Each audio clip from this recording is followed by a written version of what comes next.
81 years ago, Allied forces stormed the beaches of Normandy to begin the long march to Berlin and to end tyranny's march across the globe.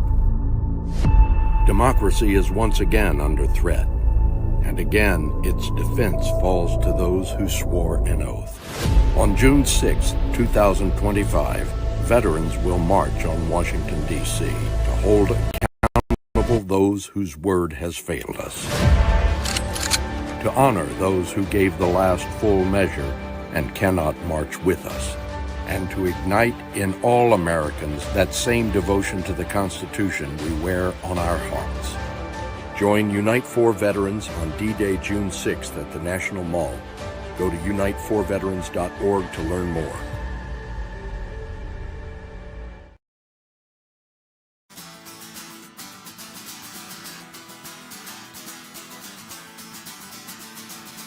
Yawn, I just don't care. You can call it apathy or maybe despair. Any way you look at it, I guess they don't dare. Going to try and fix it with a thought and prayer.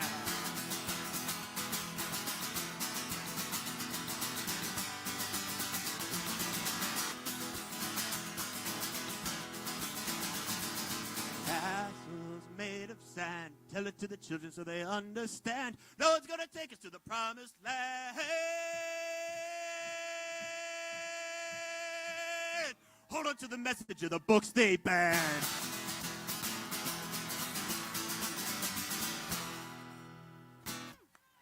Thank you. Yeah, I was pretty pissed off when I wrote that one too. So, but I have a feeling you feel the same way. So, let's hear it. Paul does a lot of fighting songs, drinking songs, and protest songs. Right. The next one, my good friend Joe is going to join me here. Now, this one's an Elvis Costello tune. You might have heard it before. If you didn't hear it before, that's okay. You'll hear it for the first time now. Just don't play too fast. Let me keep on going. Yeah. Like my adrenaline is pumped right now, right? Ready?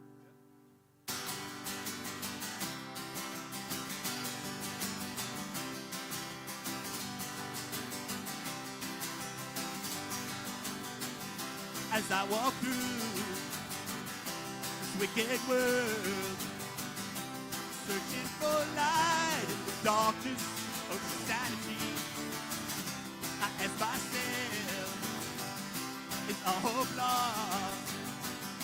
Is there only pain, hatred, and misery? And each time I feel it slipping away, just makes me want to cry. What's so fun about peace of understanding? Oh, what's so fun about peace of understanding?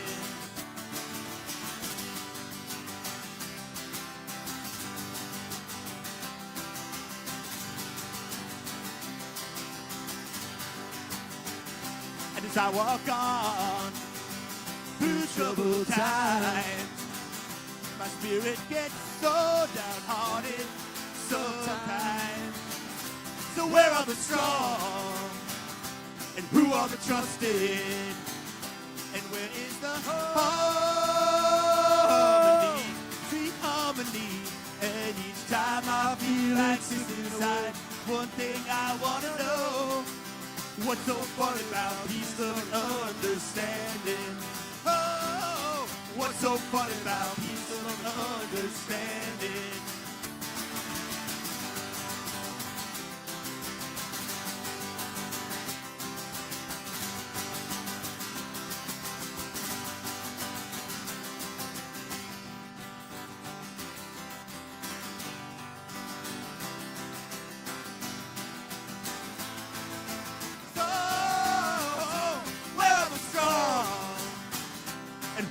Trusted, and where is the harmony? Sweet harmony, and each time I feel it slipping away, just makes me want to cry. What's so funny about peace of understanding? Oh, what's so funny about peace of understanding? Oh, what's so funny about peace of understanding?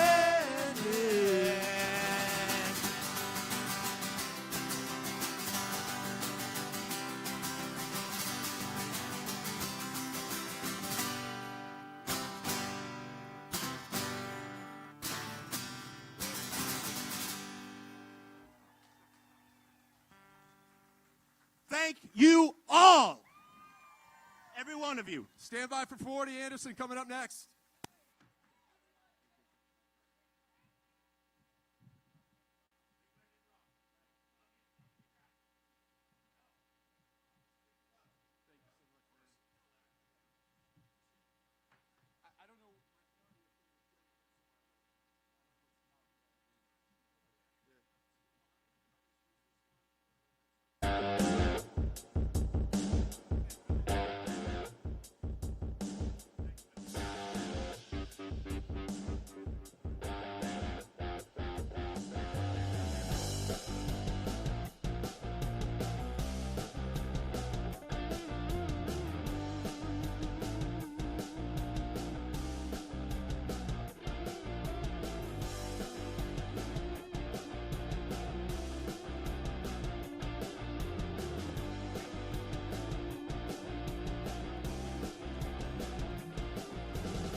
In 1932, veterans came to Washington, D.C. by the thousands, demanding their government fulfill promises made.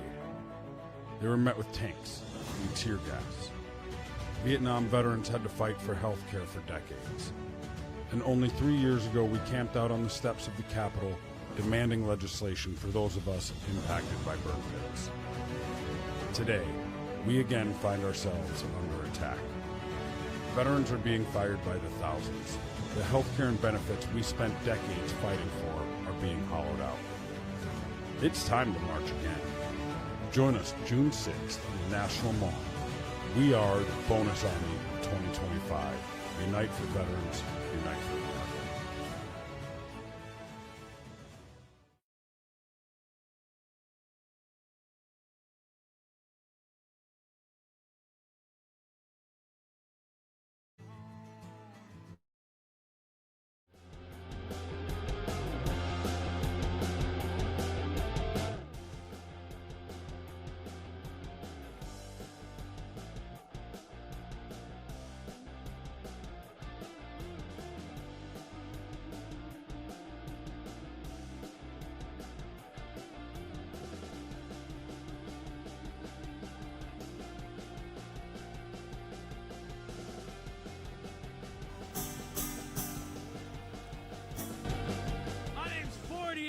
I came all the way out here from Louisville, Kentucky to be here today to stand up for our benefits.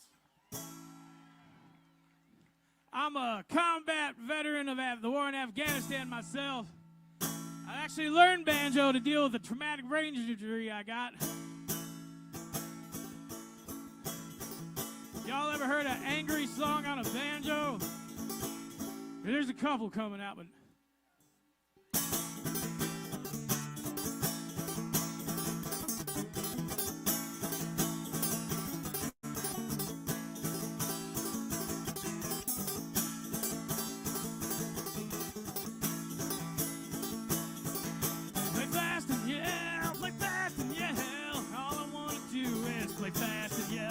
nothing to say, no story to tell, and all I want to do is play fast and yell. All I'm trying to do is play fast and yell. Too many thoughts burn holes in my mind. Sometimes I say them, sometimes they rhyme, but I'm never in tune. I'm never in time. Should keep it to myself, but I need another line. Keep it to myself, but I need another line. Play fast and yell, play fast and yell. All I wanna do is play fast and yell. Nothing to say, no story to tell. All I wanna do is play fast and yell. All I wanna do is play fast and yell. I ain't no fucking nihilist, I'm really not that deep. I'm spitting and I'm tripping over words that come to me. Used to buy 'em by the bucket for $1.17. 40 make you hit 'em up if you know what I mean. 40 make you hit 'em up if you know what I mean.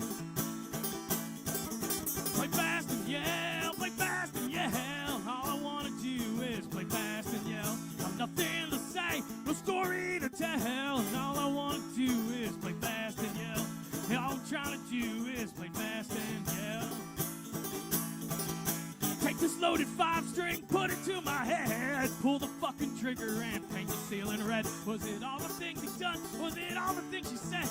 Fireflies and porch lights, this is how it ends. Fireflies and porch lights, this is how it ends. Play fast and yell, play fast and yell. And all I wanna do is play fast and yell.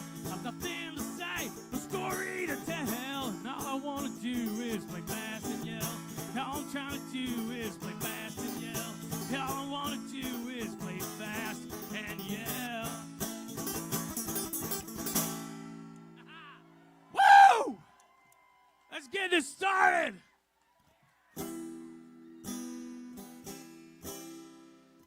This next song, I wrote this next song. They asked me to keep this nonpartisan, so I won't say what exactly made it right about. But this song's about PTSD and war, especially when, you know, you don't have bone spurs, so you had to be born poor and go fight that shit.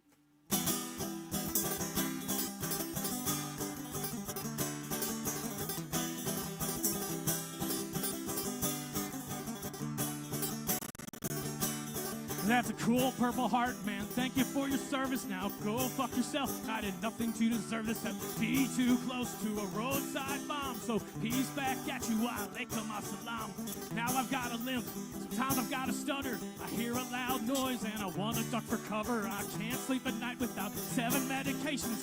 Try to get help and got bullshit and frustration. So don't tell me I'm sick. I already know. I already know. No, don't tell me I'm sick. I already know. I already know. Don't tell me I'm sick. I already know. I already know.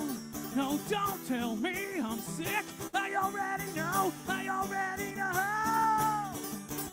Now, I ain't never killed a man that wasn't trying to kill me, but the shit's not the same when you're back from overseas. So treat me like an animal, cause I'm a killing machine. Say my mind's not right, and I've got some disease, but when you're wasting motherfuckers better part of the year, out the wire spitting fire, trying not to get killed, you learn right fucking fast how to do what you did. And if you wanna fucking last, you're gonna do it again.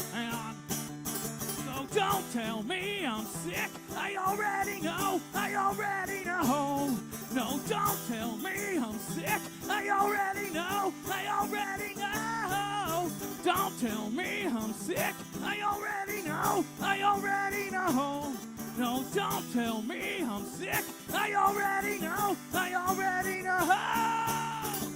Either get good or get got, learn to shoot or get shot. Now these fuckers talk like this is not a problem they created. I'm hoping not relating to my friends and family either. They always hesitate because they don't understand how it feels to watch a man you just shot in his gut bleeding out in the sand. So don't tell me I'm sick. I already know. I already know. No, don't tell me I'm sick. I already know. I already know. Don't tell me I'm sick. I already know. I already know. No, don't tell me I'm sick. I already know. I already know. I already know.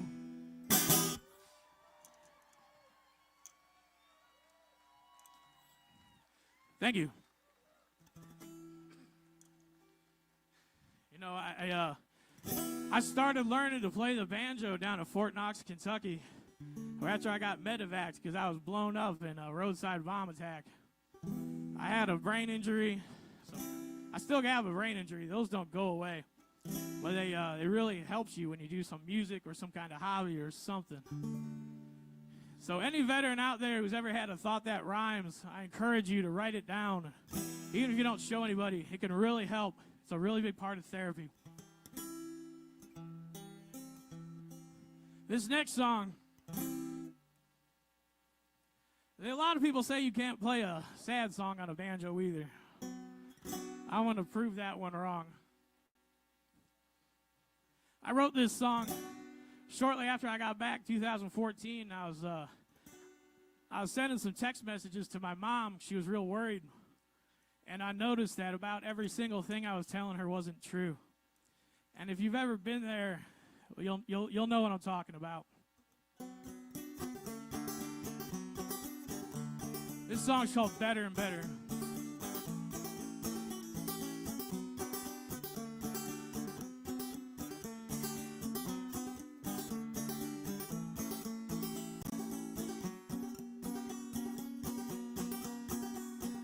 Everything's okay, I'm taking all my meds.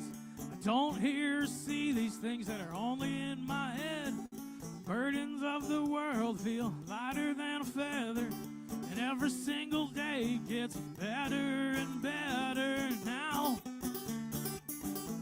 It's better now. I'm better now. It's better now.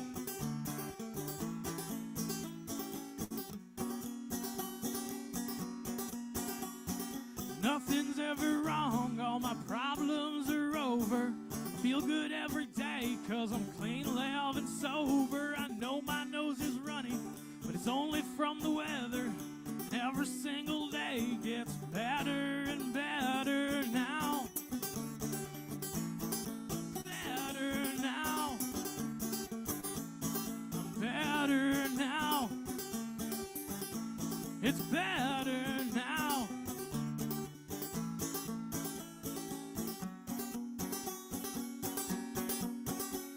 My bills get paid on time, and I'm not strapped for cash. Not that cold outside, and I don't need a jacket. I'm perfectly fine on the floor in a sweater, and every single day gets better and better now.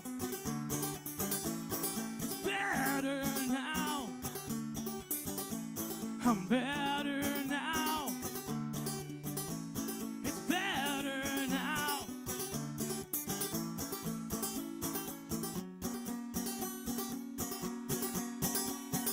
I can sleep at night, I've never killed a man. I'll stay up cleaning guns, thinking about Afghanistan. I'm happy to be home, and I've got my life together. And every single day gets better and better now. It's better now. I'm better now. It's better now.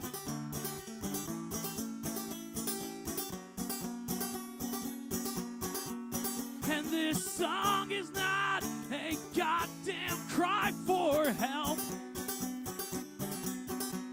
And I wrote these words because they rhyme so goddamn well.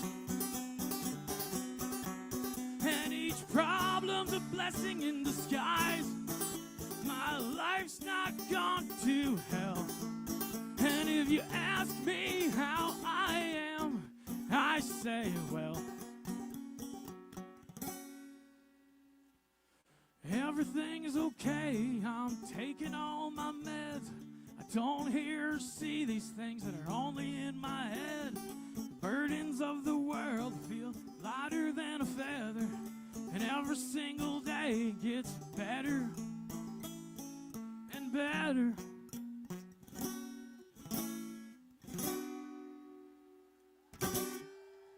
Thank you very much. Now, a lot of these songs are about PTSD and the struggle that comes with it. And I tell you what, One thing that helped me was the fantastic services we have offered to our veterans.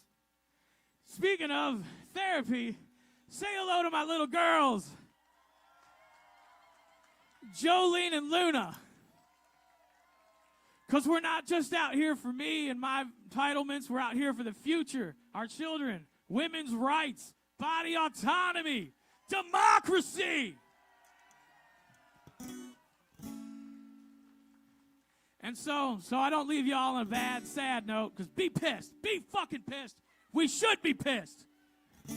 But I also want to leave y'all on a good note, too, because if you're out there, you're struggling, if you ever related to these songs I just sang, it does get better. There is help out there, and you have to seek it. It's out there. Seek it and use it. Getting mental health help is a sign of fucking strength. And if you won't do it for yourself, do it for your family. This next song they helped me write, and they're going to help me perform it. It's called When You're Next to Me, I Hate the World a Little Less.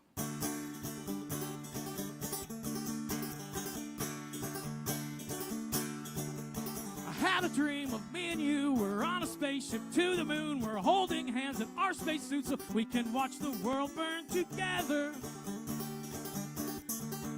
I'll build a fire if you get cold. We'll roast marshmallows till we're old, and then we'll die and decompose, and side by side we'll get to stay forever. And I can never sleep with the sunlight on my eyes. I won't let that keep us from shooting through the skies. And I think that you're great, and I think you're the best. When you're next to me, I hate the world a little less.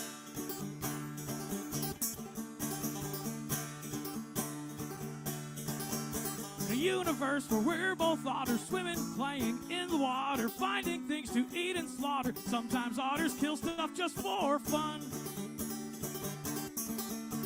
We'd be happy little monsters in the creeks and streams we'd wander. I won't feel like an imposter floating, holding your hand in the sun. And I can never sleep with the sunlight on my eyes. But I won't let that keep us from shooting through the skies. I think that you're great, and I think you're the best. When you're next to me, I hate the world a little less.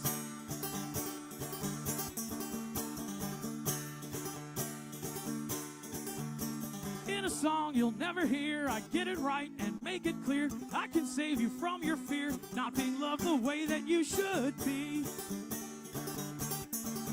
We don't have to cross the final frontier or float down streams to disappear. We can have it all right here, and all you'll have to do is stay with me. And I can never sleep with the sunlight on my eyes. But I won't let that keep us from shooting through the skies.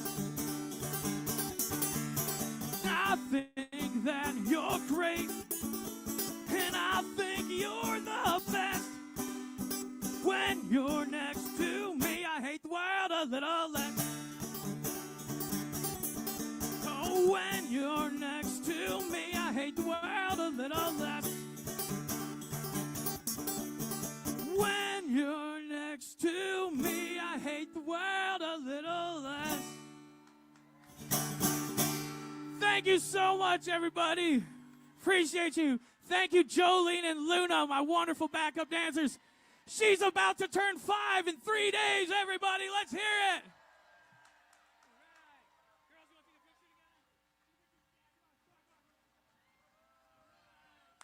And now to push this convention into hyperspace, the man who put the star in Star Wars, a real burr on the Darth Vader saddle, Luke Skywalker himself, Mark Hamill. In 1932, over 20,000 veterans of World War I marched on Washington. They were hungry, homeless, forgotten. They called themselves the Bonus Expeditionary Force. America would come to know them as the Bonus Army. Makes me so damn mad a whole lot of people speak of you as tramps. By God, they didn't speak of you as tramps in 1917 and 18. They came to demand the bonuses they had earned. Promises made but not kept. Instead, they were met with tear gas, bayonets, tanks, driven from the capital by the very government they had served. But their courage sparked something greater. Their march would not be in vain. From their sacrifice came the GI Bill, a new promise that service would be met with opportunity. Education, healthcare, housing. It was the beginning, but not the end. Every generation since has had to fight again. World War II veterans came home as heroes, but many black veterans were denied those GI Bill benefits. Vietnam veterans were welcomed not with parades, but with protests, and with silence from a nation unwilling to face their suffering. But Vietnam veterans refused to be ignored. They fought for recognition. They forced the passage of the Agent Orange Act, demanding justice for the invisible wounds of war. And they didn't stop there. They stood beside a new generation, veterans of the Persian Gulf, Iraq, and Afghanistan. They raised their voices again, and together they held past the PACT Act. This is not just about benefits. This is about justice, about dignity, about a nation honoring its promise to those who served. This is why we gather now. This is why we come together. When our service members raised their right hand, they didn't hesitate. They didn't say, I'll serve if it's easy. They said, I'll serve because it matters.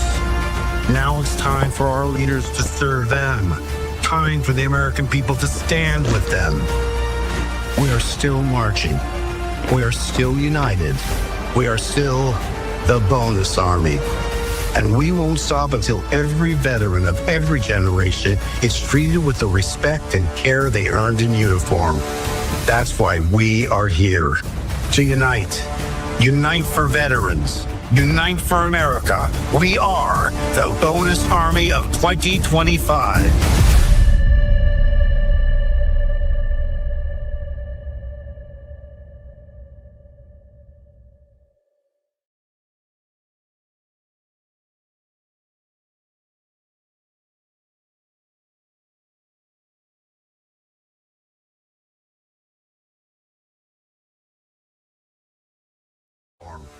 That's why.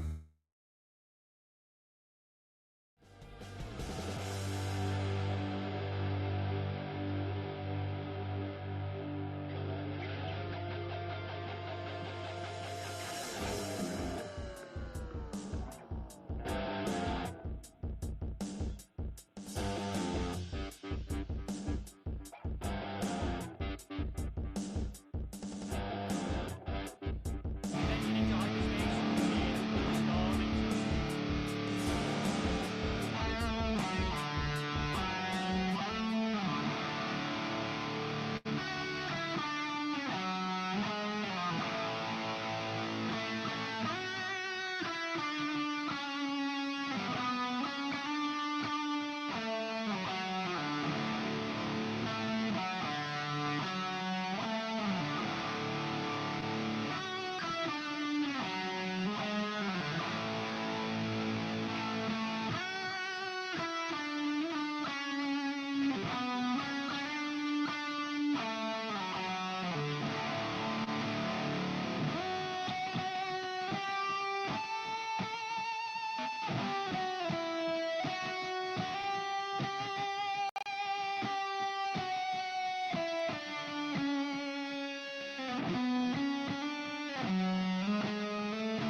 How's our veterans community doing? Are we fired up to be here at the Unite for Veterans, Unite for America rally? My name's Will Attic. I'm the Executive Director of the Union Veterans Council. I just want to say how proud I am to be here, and I'm hoping that we're going to get real fired up. There's a ton of people. You're going to hear a lot of great speakers, but I want to make sure we do one thing first. I want to recognize the special day we talk about today, which is D-Day. Usually we don't do events on sacred veteran days.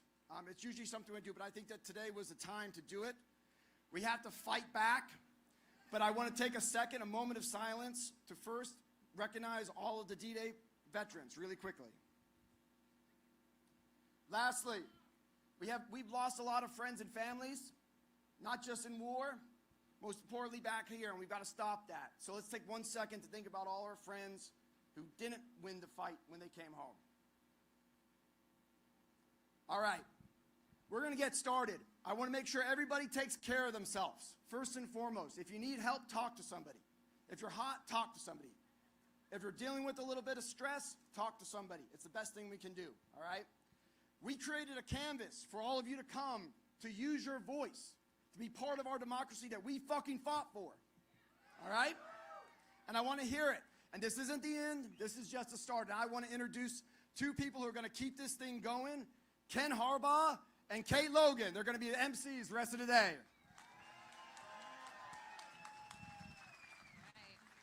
Unite for Vets, how we feeling? Yes. Woo! I'm Kate Logan. I stand before you today as a proud Iraq War veteran, a proud graduate of the GI Bill, a proud patient of VA healthcare, a proud mama of 4, a proud immigrant, and a proud American. Like so many of you out there, I served with pride. I carry that pride with me today as we rally to protect the promises that this nation made to its veterans. We will not be silent. So let's make sure they hear you back here. Let's hear it. Love it. I have the honor and privilege of introducing my co-host. He is not only a Navy pilot, he is the president of VALOR Media and, oh my gosh, Midas Touch Productions. Midas Touch Productions. I just lost points. And ladies and gentlemen, this man just stepped off the tarmac from Ukraine. So let's hear it for Ken Harbaugh. Thank you, Kate.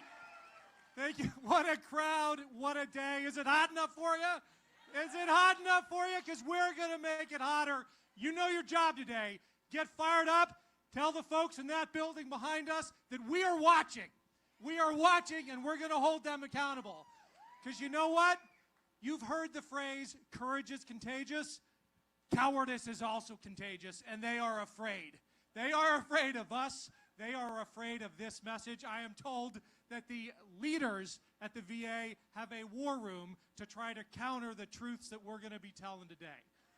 That's what fear looks like. You know what? Before we get into it, I need you to do something for me. Everybody get out their phones. Everybody get out their phones. We're going to try to crash the network. Come on, get out your phones.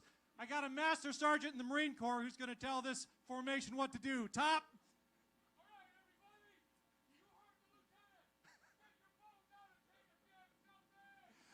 You heard the lieutenant. You're taking the selfie this way. I'm going to take the selfie this way, and we're going to crash the net. All right? We ready? On 3.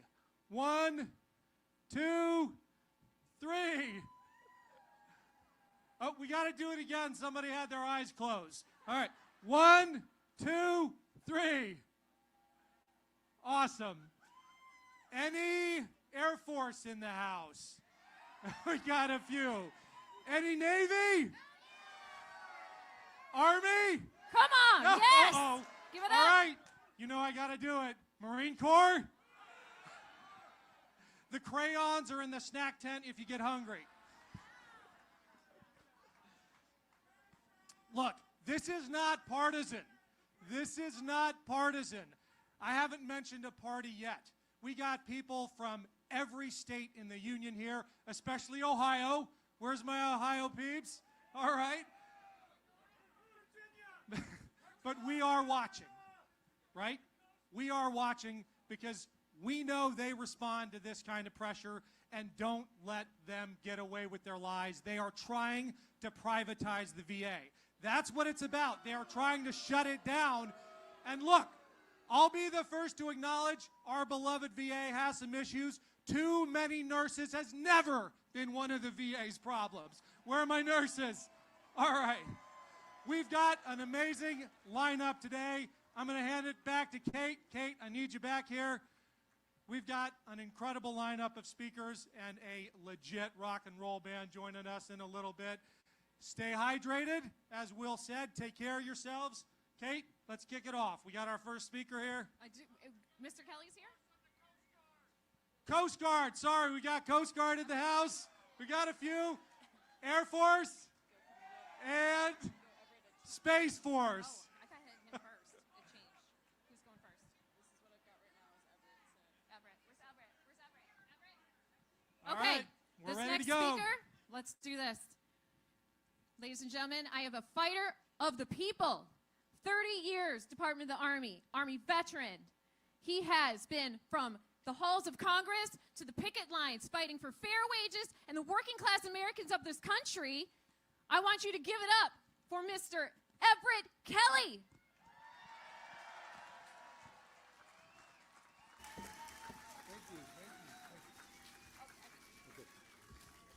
Good afternoon. How's my family? My name is Everett Kelley. I'm a proud Army veteran. And I have the pleasure serve as the national president of the American Federation of Government Employees, AFGE. First and foremost, I want to thank the Union Veteran Council for inviting me to speak and for putting on this necessary undue event. Now, I want to welcome all of you who came here today from out of town. Your commitment is inspiring, and I want to thank you for being here. Today, we're here to unite on behalf of all veterans and to bring awareness and attention to this unprecedented, unlawful, and un-American attack on veterans' jobs, benefits, health care, and union rights. What do you say? But first, I want to have just a little fun with my fellow veterans. I want to do a little roll call to see who we have here today. Do we have any Marines here today? Let me hear you say hoorah. All right. What about the Air Force? Air Power. What about the Navy? What about the Coast Guard? Somebody said Coast Guards are born ready. What do you say? All right, what about in the airspace in the house? Always above, that's what they say. Now, y'all know I say the best for last. What about my Army brothers and sisters? Yeah. Well, you know, it doesn't matter what branch you serve in, right? We've all made a huge sacrifice for our country. And all of you are my family. Now, though we all come from different backgrounds and different races, have different religious beliefs and political views, we all have similar stories as veterans. My story starts in Goodwater, Alabama, where at 18 years old, I joined the United States Army and went on to serve in the Army Reserve for another 8 years after my 3-year tour. Like many of you, after I finished my military services, I wanted to continue to serve my country, so I became a federal employee, working at Anderson Army Depot with my fellow veterans where we continued supporting the mission. You see, just because the job changed doesn't mean your service is complete. Our mission has not changed. Our mission is protect and to serve, to support and defend, and that has not changed. But now, what has changed, however, is the government's promise to be there for us when we get home. That changed. The promise to care for our families, our caregivers, and our survivors For years, politicians on both sides of the aisle have campaigned on their support of veterans. But once they get into office, they cut our benefits, underfund our services, and take every opportunity to privatize our health care. What do you say about that? No. And guess what, brothers and sisters? We are tired of it. Veterans are tired of being celebrated on Veterans Day, remembered on Memorial Day, and forgotten about after Election Day. What do you say about that? Are you tired? We're tired of being thanked for our service in the public and stabbed in our back in the private. We are tired. Now, this sentiments ring no truer than today. In January, the VA presented employees with a fork in the road, where they encouraged members to end federal services. In February, VA recklessly terminated more than 1,500 probationary employees, resulting in chaos and confusion within the department. In March, the VA announced plans to cut 83,000 jobs for no rhyme or reason whatsoever under the disguise of efficiency. I say it's not efficiency, it's fraud. And AFG has been fighting senselessly because we know what the billionaires would do, don't we? Right? And if you don't know what the billionaires' plan for America's veterans is, let me share it with you. The billionaire plans for American veterans is to privatize veteran health care in order to make themselves wealthier. They want to make a quick buck off of the sacrifices, off of the pain, and the scars of all those of us who have served this country. They want to take away our VA medical centers, claiming that private health care is better. However, study after study showed that veterans prefer to get their care to be VA because it was created for us. Now, the VA is a place, my brothers and sisters, to go to for camaraderie and for exchanging of stories where we are treated with respect and honor because nearly 30% of the employees are veterans too. And they understand who we are. They understand the sacrifices that we've made. They understand the specialties that's needed. They understand a person that has PTSD. They know it's not a sham. They know it's for real. The VA is a place of veterans, by veterans, and for veterans. However, these mass reorganization plans that stand before us today is a targeted attack on veterans' jobs, on health care, on benefits and union rights. The layoff plans aren't just figments of our imagination. They are here. We've already seen thousands of employees being fired. But brothers and sisters, let me tell you this. I got to leave you. But before I go, I want you to know that you have doctors, nurses, housekeepers, dentists, chiropractors, pharmacists, social workers, benefit specialists, police officers, janitors, engineers, painters, electricians, psychiatrists, cooks, greeters at the front door at the VA. And every single one of them is essential to the mission. Every single one of them. And I come by to tell you today that AFGE has filed more lawsuits than a little bit, and we're not going to give up. All I need to know today is, will you stand with us? I want to know today, will my family fight with us? Are we family? Are we family? Don't family fight together? Don't family win together? I know it look dark right now, but let me tell you, weeping may endure for a night, but joy comes in the morning. I want to let you know that joy is coming. Say, joy is coming. Joy is coming. Change is coming. Hold on. Fight on. Pray on. March on. Let's do it. Thank you. Thank you. Thank you. Thank you. I love you. I love you. I love you. Now. No, Kai's first. Oh, Come on, let me hear everybody say that. Go ahead with that chat. Who are we? We're skipping Matt. Who are we? Who are we? And we're not taking nothing off nobody. All right. Okay. So next up, brothers and sisters, I'd like to introduce Arma Westmoreland from NTU, Lindsay Church from North Veterans of America, our own Oscar Williams Jr. from FGE National VA Council, and Matt Stewart. Would you come? Thank you. Thank you. Great job. Woo, wasn't that inspiring? All right. Well, good afternoon, you guys. My name is Irma Westmoreland, and I'm a registered nurse in Augusta, Georgia for the VA. I'm also Secretary-Treasurer for National Nurses United and chair of our VA division.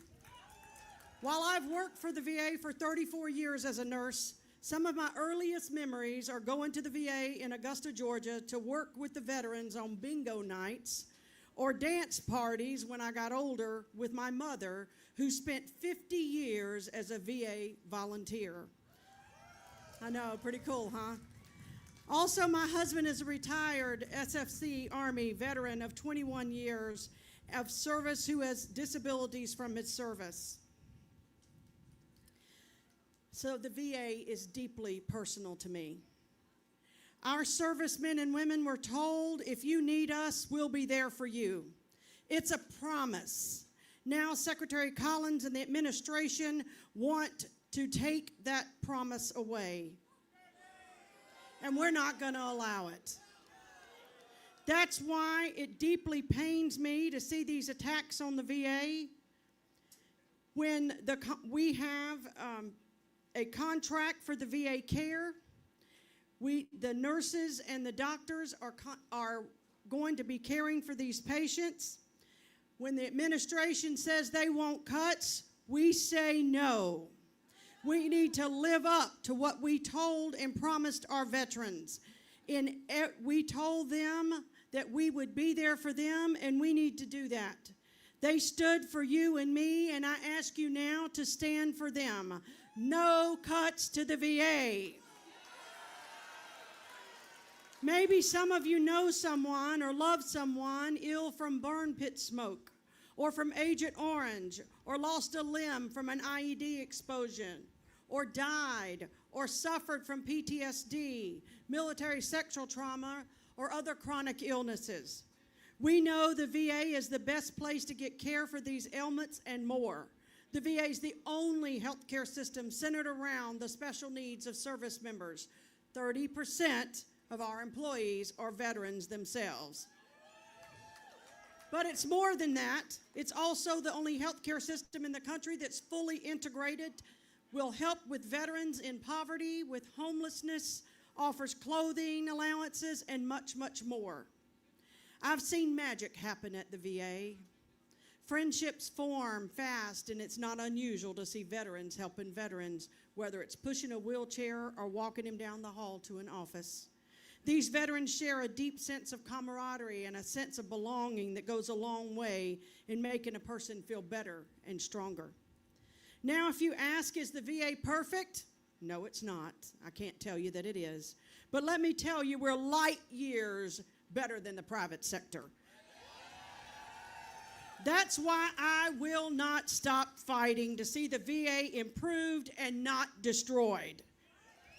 As you all know, Secretary Collins is now looking to cut tens of thousands, up to 80,000 jobs from the VA. Yeah. These decisions are being made at the atmospheric level. The staff that do the work know best where things can be improved and streamlined, and I say ask them.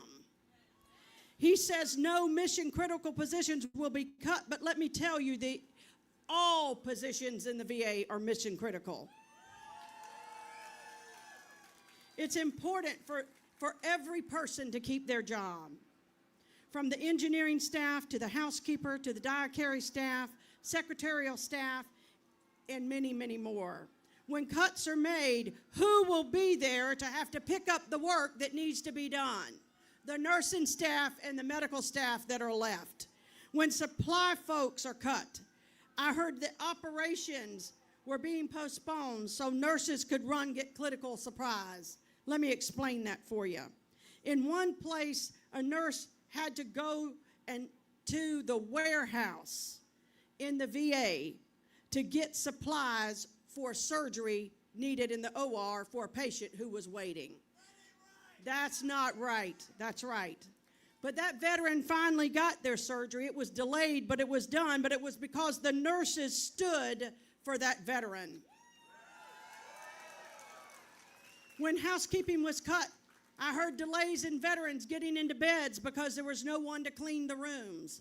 This causes delays for our patients getting needed treatment started, and in some cases, it may need to lead for a more elevated critical need of treatment. It's common sense. Cutting 80,000 jobs will cause delays in veteran care, so we say absolutely no cuts. That's right.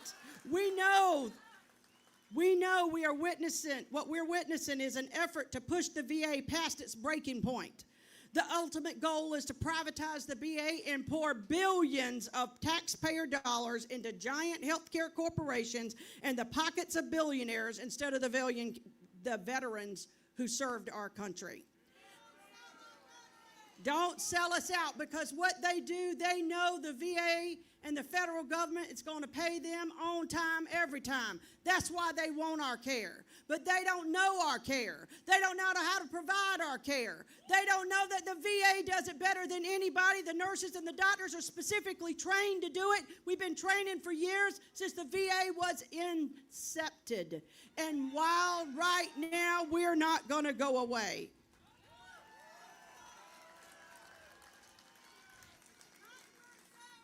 We are not for sale. That's exactly right. It is the nurses and the government workers who are standing up to block this privatization effort.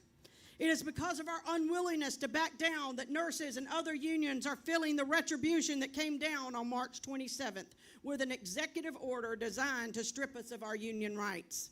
It is union busting and intimidation, plain and simple. But we're fighting back. National Nurses United, along with other federal workers, labor unions, and other veterans groups, we sued the administration over this outreach of executive power. This is not about us, it's about our patients. We must have collective bargaining protections that allow us to advocate for our veterans and to speak up about issues in our facilities that cause us concerns for our patients' safety. One example is that we've had shortages of IV normal saline to mix medications. How stupid is that?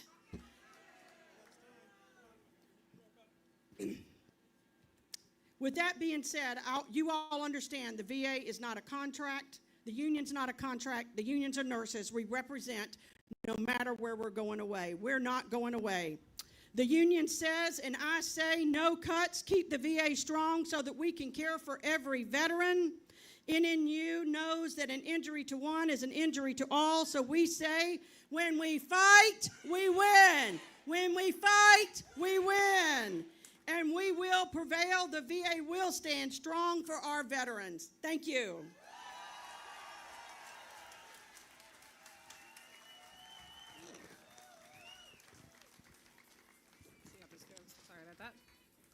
Good afternoon. My name is Lindsay Church. I'm a Navy veteran, the Executive Director of Minority Veterans of America, and someone who still holds tightly to a belief that this nation is worth fighting for. Not with weapons or wars, but with truth, with compassion, and with conviction that we all deserve to belong. We stand here today not just in protest, but in protection of one another, of our shared future, of the soul of public service itself. Because what we are witnessing is not theoretical. It is not slow-moving. It is here. It is deliberate, and it is already doing harm. Today marks the beginning of what history will remember as a purge of transgender service members. An unconscionable order from Secretary of Defense Pete Hegseth that puts thousands of service members across the country and around the world in the crosshairs of their own government. Troops who serve with integrity and distinction are being told that their presence is a problem, that their identities are incompatible with patriotism, that they must choose, walk away from the careers that they've built, or stand and stay to be persecuted.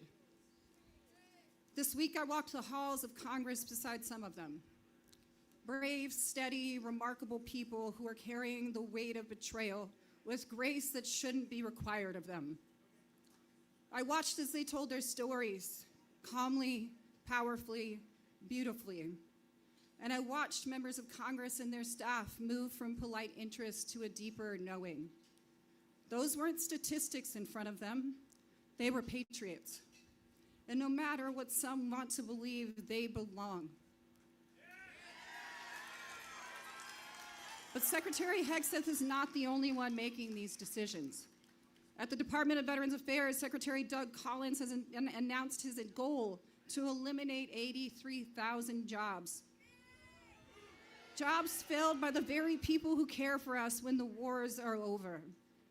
People who process disability claims, answer crisis lines, help veterans find housing, and walk alongside us through recovery. Many of them veterans themselves, many of them survivors of the very systems now being dismantled. This isn't reform, it's abandonment. And it's not isolated to VA. Today, the job cuts are there, but they are already spreading. The workforces in Social Security, FEMA, education, those pillars of community stability are already being slashed. Public servants across the country are being demoralized, discarded, and erased. Many of them, not because they failed in their duties, but because they dared to serve the people that those in power find inconvenient. This is not about cost saving, this is about consolidation of power, of control, of the very definition of who gets to be counted as an American. This week, the Navy quietly announced that it will rename the USS Harvey Milk. A name meant to honor courage, authenticity, and sacrifice, stripped from our national memory without ceremony, without justification, and without shame. The Harvey Milk story is not one they can erase, and neither are the stories of Harriet Tubman, or Medgar Evers, or Ruth Bader Ginsburg, or John Lewis, all namesakes of Navy ships. These aren't just names. They're the scaffolding of American progress. They remind us who we've been, and they point us towards who we could become. When we erase them, we do not become stronger, we become smaller. And while these symbolic erasures continue, the real world harm accelerates. Just weeks ago, the VA rescinded protections that ensured that transgender and non-binary veterans like me could access medically necessary care. Care that is affirming, care that is evidence-based, and care that saves lives. This isn't about budget. It's not about medicine. It's about cruelty, cloaked in bureaucracy. And while the spotlight is aimed at transgender people, benefits for others, women, people of color, disabled veterans, are being quietly dismantled in the shadows. Let me be clear. We are the canary in the coal mine.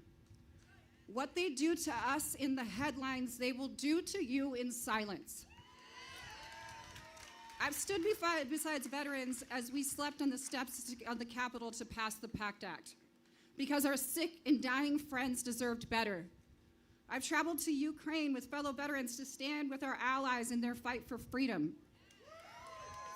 I've spent my life in the military and far beyond it answering the call to serve. Because to me, service isn't defined by the uniform. It is defined by what we choose to protect, by who we choose to stand up for, and by whether we leave behind a world that is more just, more compassionate, and more free. So I say this to Secretaries Hegseth and Collins, and to every person who believes that they can quietly erase us from this country's fabric. We are not going anywhere.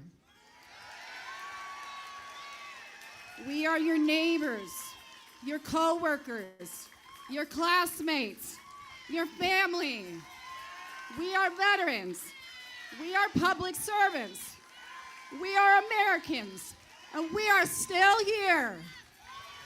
We will not be erased. We will not be silenced, and we will not stop fighting.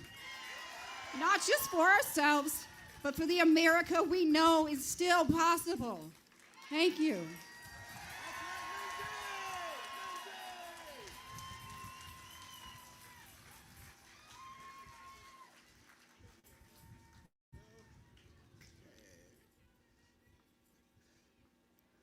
Good afternoon, everyone. My name is Oscar L. Williams, Jr. I'm the second Executive Vice President of AFGE National VA Council. I am also a Vietnam veteran who served for 9.5 years and who went back into Vietnam after 1975 6 times because I'm an Air Force pararescue.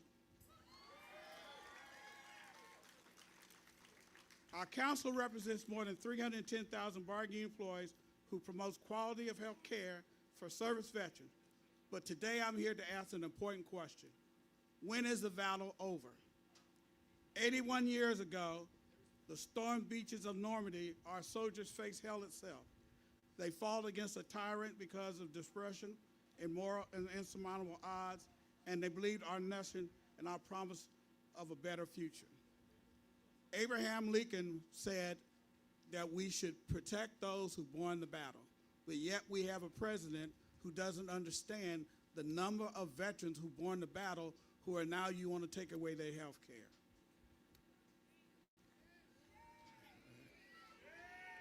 To take up the battle, VA workers are fighting the battles on their own with our nation VA council by our side. We are stretched thin, undermine the executive orders, and dismount the staff. They are rifted out our due processes, funding our veteran programs to assist veterans are being cut without consideration on the impact of us. Yet every day, VA employees show up. Through uncertainty, they show up because they are committed to the philosophy that we deserve less than absolute best care. They show up because 30% of them are also veterans. They know the importance of the VA. They show up because they devote themselves to serving those who serve. As I asked you earlier, when is the battle over? Well, the answer to the battle is never over. We continue to fight. We will always fight. We protect the rights of our employees to ensure their equal treatment, dignity, fairness, and respect they deserve.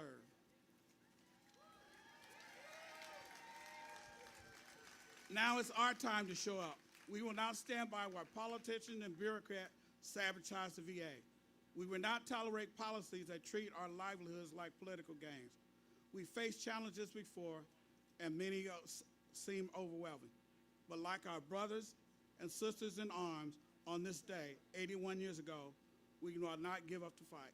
Together we stand against an administration, against an all-out war of the Veterans Administration. And I am sure there are some of us who are out there who have children that are veterans. I had a son who served in the Army. I had a son who served in the Marines and got out in May of 2001 and re-enlisted in the Air Force and served in Iraq. All I can say is I have served, and I honor those who served beside me, and I am proud to say we are veterans.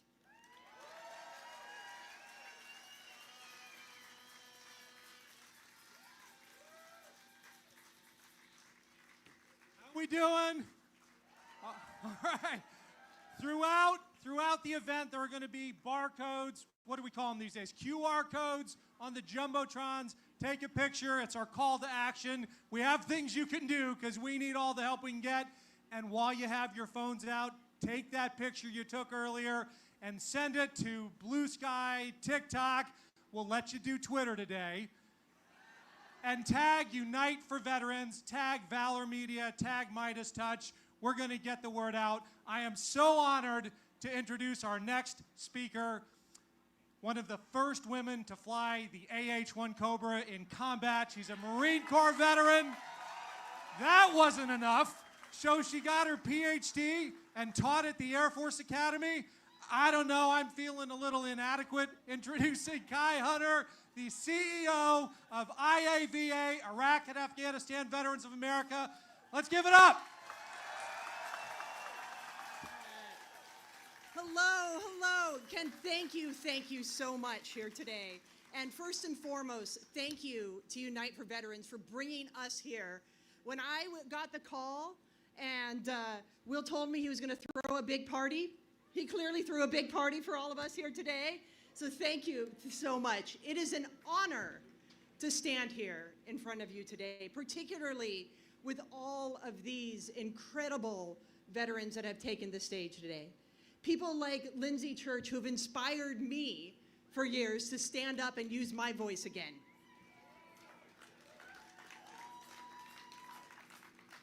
I am thrilled and honored and energized to introduce myself today in my first week in this role as the new CEO of Iraq and Afghanistan Veterans of America. It is truly humbling to be chosen to lead IAVVA into the future. And at IAVVA, we like to say that we've got your back. And here today, we are showing that it is not just a saying, it is a way of life, and it is action.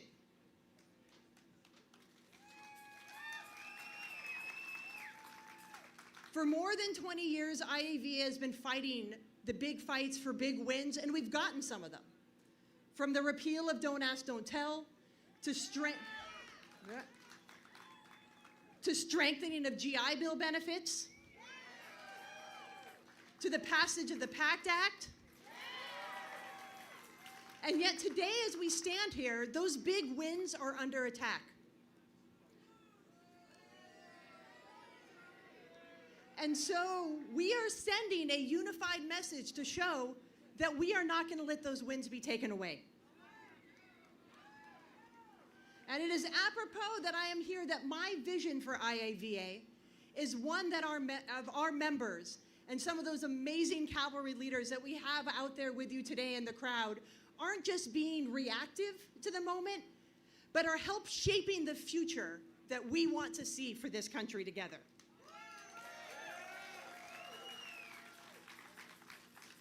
IAVVA represents the next greatest generation of veterans. And it is so much of an honor to be here on the day where we honor the greatest generations that stormed the beaches in Normandy one day. And it is on that legacy that our membership is here to fight to preserve veterans' benefits. Benefits that represent the promise of the country that so many of us raised our right hand to serve. And these benefits are essential not just for each of us as individual veterans to thrive, but for us to carry on that leadership mantle and continue to fight for those who feel that they have no voice.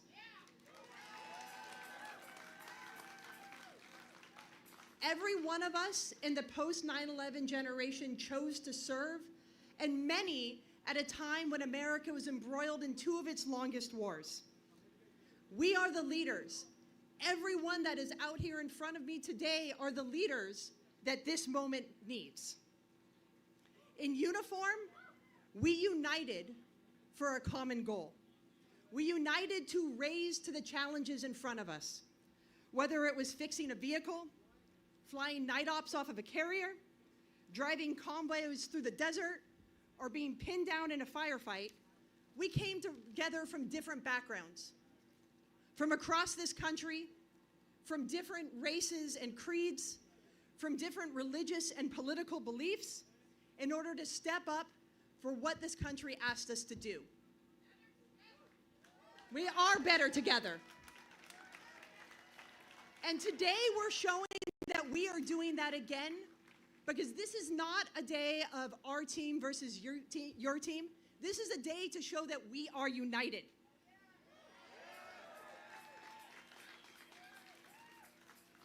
We are united to demand that America keeps its promise to us.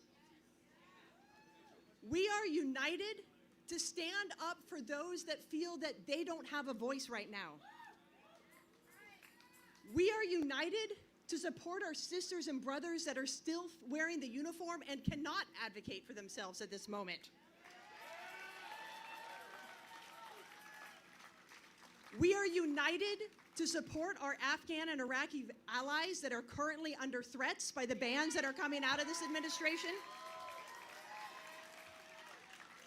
And this is the sign of unity that shows that we are the leaders America needs today. We are here to stand up and challenge the divisive narrative that is being fed to us. We are here to stand up and show that we stay better together even when we take the uniform off. And we are here to show that in unity and solidarity, diversity is indeed our greatest strength.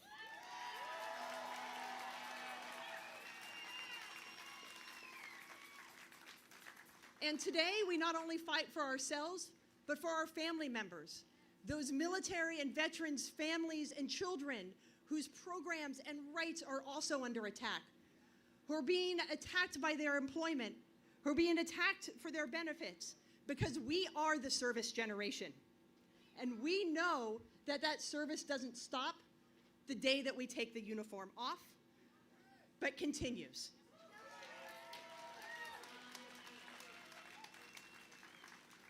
And as I look around and I see the signs out in the crowd, I see so many of the issues that we are united to fight for right now. We are here to say no to the privatization and weakening of VA services. We are here to demand that the Department of Veterans Affairs remains a system that is built to serve every single one of us who served. And why, yes, veterans should have a choice in who they get to see, that choice should also include access to highly skilled and highly trained VA medical professionals. And this is particularly essential for our women veterans out there who shouldn't be sent into the community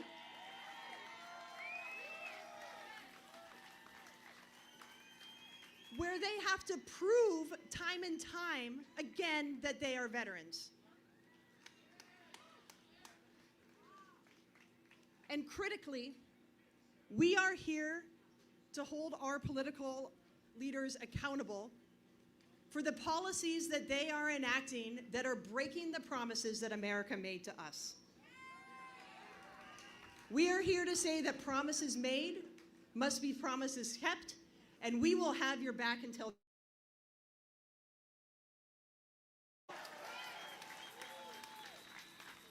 and these issues that we have heard so much about already today, despite what the media is trying to tell us, are not partisan issues, they are American issues.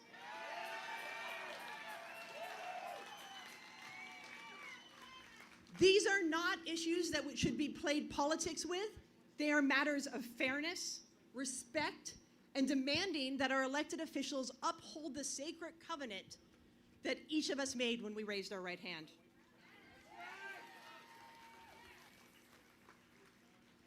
IAVVA, since its founding, has stood for the unity that we see here today. We've been bringing veterans together across all backgrounds, beliefs, and branches of service to face the most serious challenges that impact all of us, and in this moment, it is no different. We have your back, whether you served one tour or many, whether you served in combat or served in vital support roles here at home, because we know that we are only stronger together.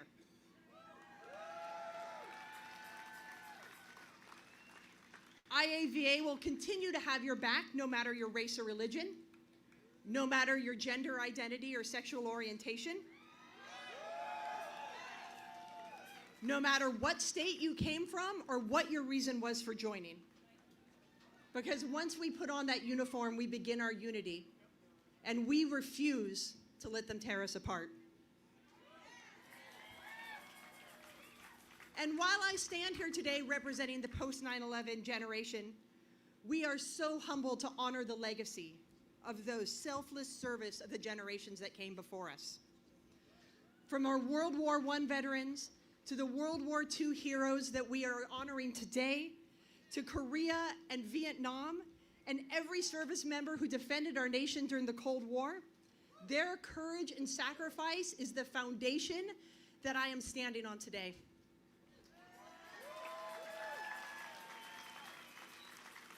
And their courage and sacrifice is what inspires me to want to lead in this fight. And as I stand here, just a week into taking the helm of IAVVA, I look out into this crowd, and what I see is the power of continued service.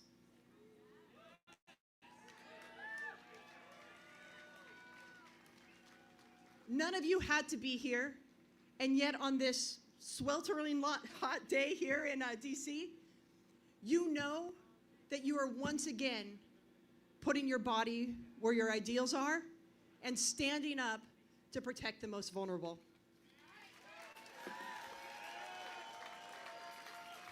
And in this moment of division, veterans remain a trusted voice.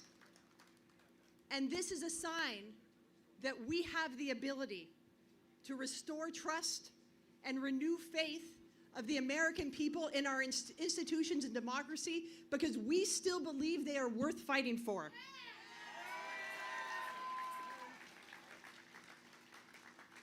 And while today we are uniting for veterans and veterans issues, you don't have to have worn the uniform to be a crucial part of our community. I see you out there, military spouses, who are the bedrock of our ability to serve. I see you out there, military children, who have served in so many other ways. I see you, parents, siblings, and providers. And if you stand with us, I will make this promise today that we will continue to stand with you. Thank you so much.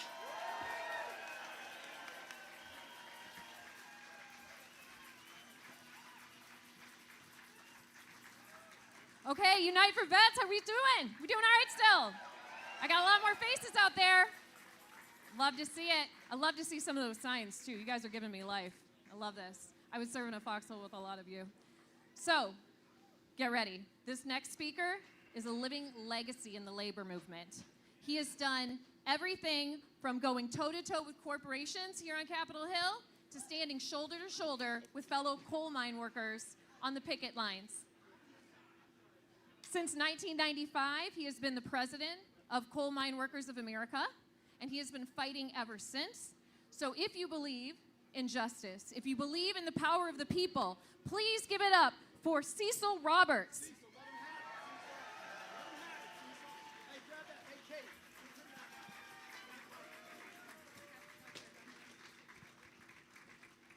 Thank you very much for that wonderful introduction. Let's give the staff to put this together a big round of applause. You're going to hear one of the best bands in America here shortly. Let's give them a round of applause. I got a question for all of you in the back. Can you hear me? Can you hear me?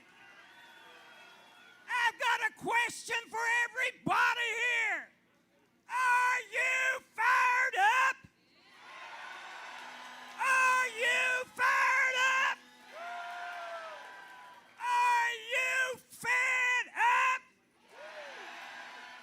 Let me hear you say fed up. Let me hear you say fed up. Let me hear you say fired up. Let me hear you say we ain't taking this anymore. We ain't taking this anymore. My name is not just Cecil Roberts, President of the United Mine Workers of America. I used to be Sergeant Cecil E. Roberts in Vietnam in the 196th Light Infantry Brigade.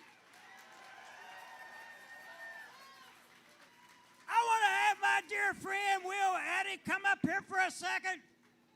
Come up here, Will. Will Attic and I fought in 2 different wars, but as soon as I met him, I saw that CIB. How many of you know what a CIB is? Well, I've got one on the side of my hat. He's got one he wears. 2 different wars, 30 years difference, but we are all brothers and sisters when it comes to veterans.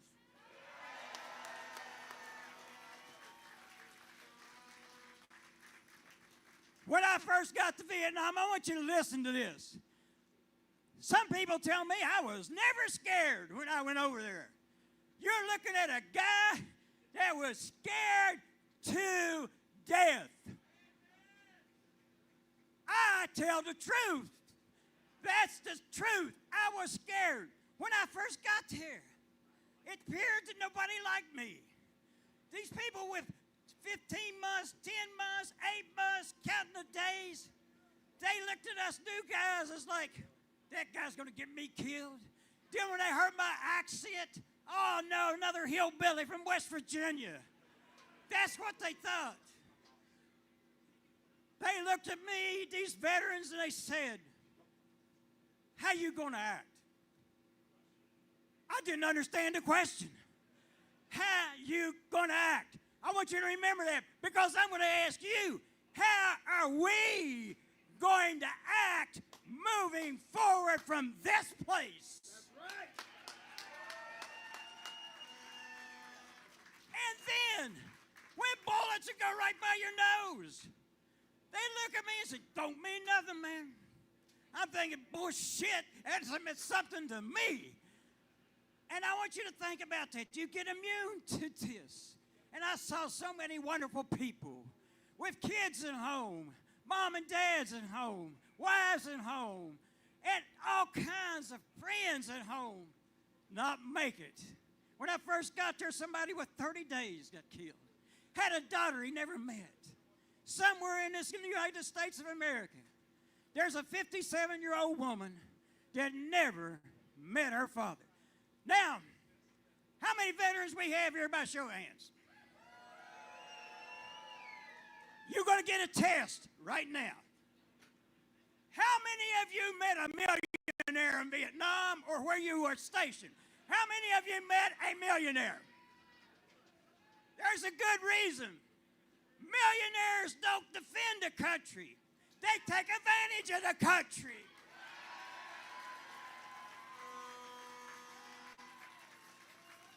And if there's people listening to this live broadcast, you can be mad, your feelings can be hurt, and I don't care.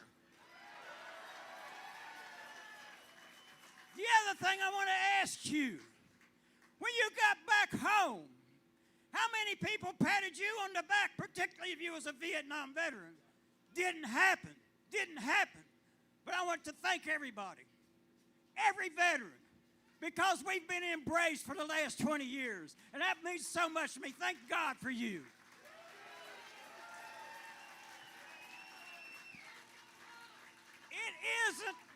It isn't enough to come here and rally. This is a great first step. Abraham Lincoln said this is a country of the people, by the people, and for the people. It has turned into a country for the rich people who don't care about the rest of us. I'm going to tell you what we should be planning on doing. We should demand that every person who worked for the federal government and lost their union rights be restored right now.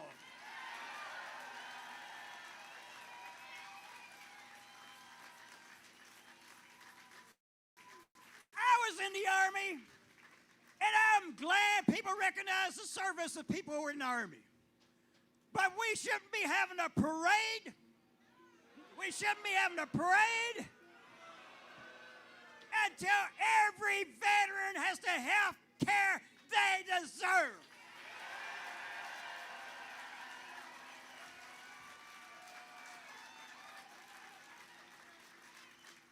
And we shouldn't be having a tax plan that says to the rich who don't need money, here's another tax cut for you, until every American who has a job, doesn't have a job, has a job, until every homeless person has a home.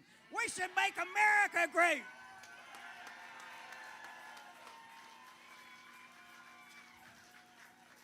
I'm going to close with something. First of all, I'm calling on Congress. I'm calling on everybody that's elected. I'm calling on every American. How are you going to act? Because this is terrible what's happening to this country, and that's why we're here today.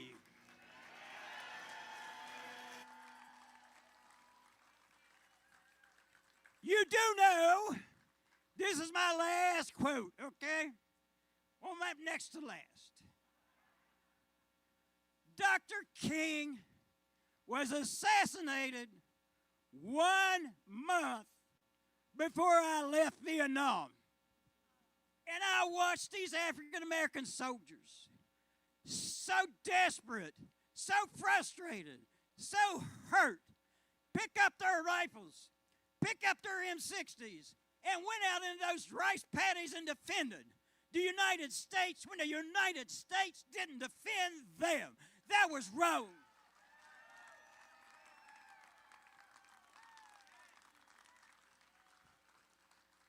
This one will really challenge you.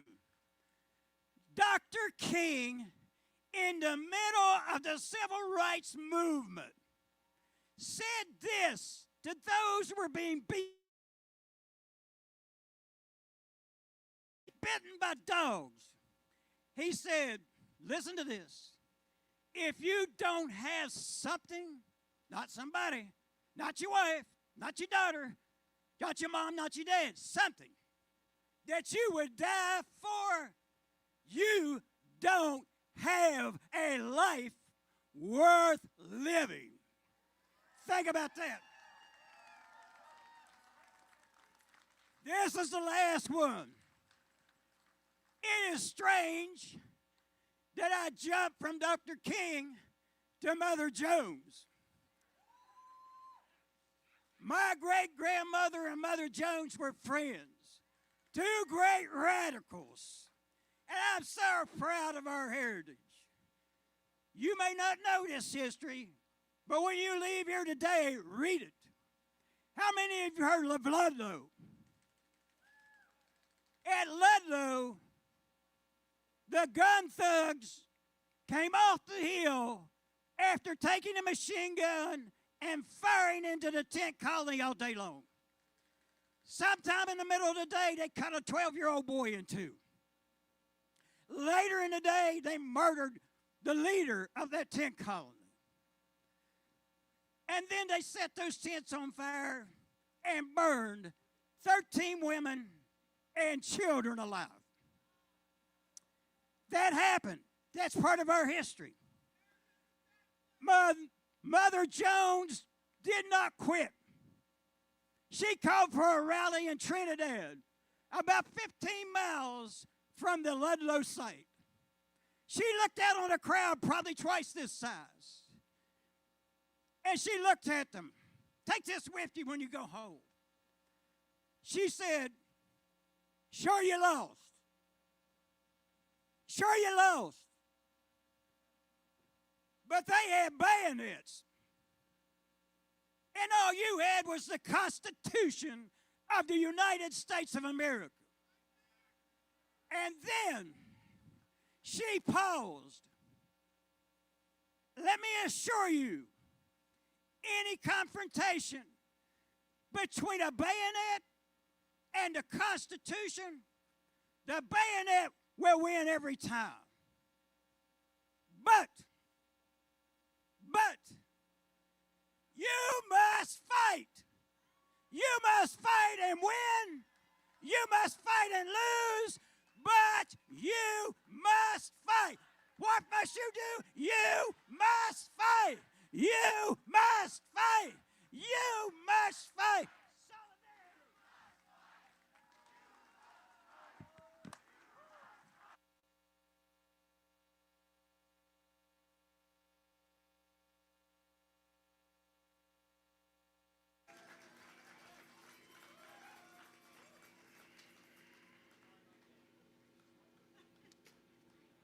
Good afternoon. So, thank you, Mr. Roberts, for that moving speech. Thank you to my fellow public servants in the crowd for the work that you are doing. And thank you to our veterans for the work that you have done. So my name is Matt Stevenson, and I'm a proud VA primary care doctor.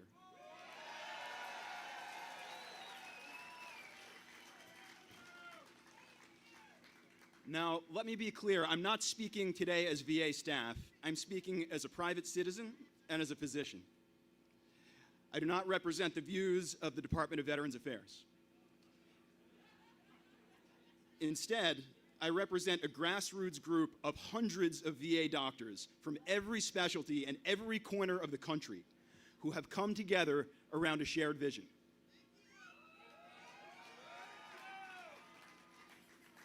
Together,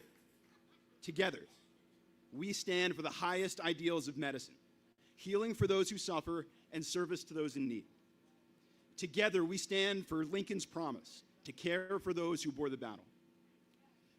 Together, we care for a healthcare system that is the bricks and mortar embodiment of something sacred, the Veterans Health Administration, a place with the commitment, the expertise, and the mission to serve those who served.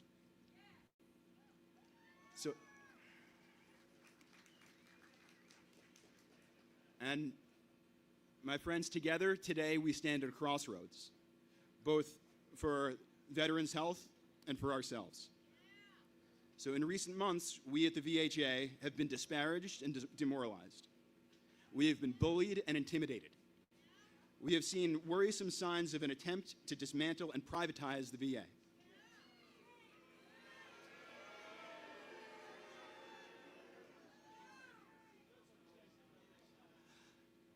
And in the face of these unprecedented stressors, many of us, I admit, are afraid.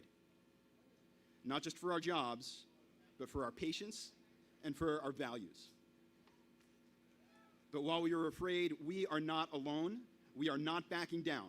Together, we are standing up.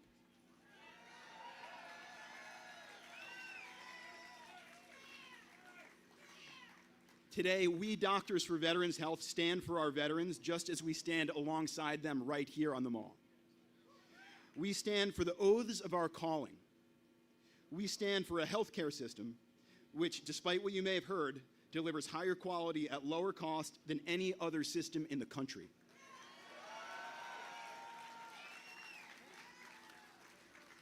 Now, can we do better? Of course we can. And of course we will. Because the Veterans Health Administration, like America itself, is what we in healthcare call a learning system. So accountable to Congress and taxpayers as well as to patients and family. So we VA doctors are curious, we are open to being proven wrong, and we are committed to doing all in our power to do right by the veterans and families we serve.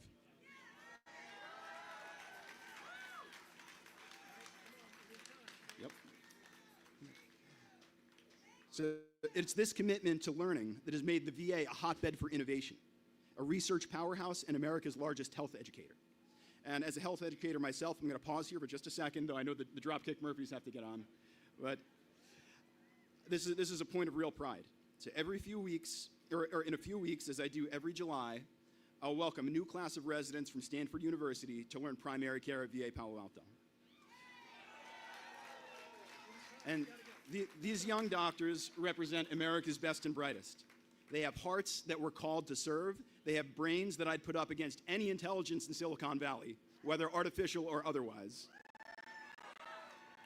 And every single one of them, like nearly every medical trainee in the country, will have the honor of learning their craft in a mission-driven, patient-centered, cost-effective, integrated American healthcare system, and every single one of them will be inducted as a part of their training in the art of healing the wounds of America's wars. Yep. And so I come to you today with a message of hope. Because these lessons, once they're learned, cannot be forgotten. I will never forget them. Regardless of politics or season, the VA, or rather Veterans Health Administration itself, will never die.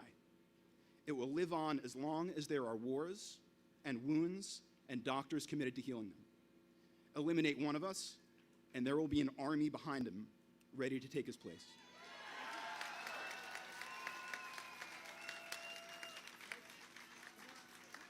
And so while we are disturbed by the events of recent months, we do not despair.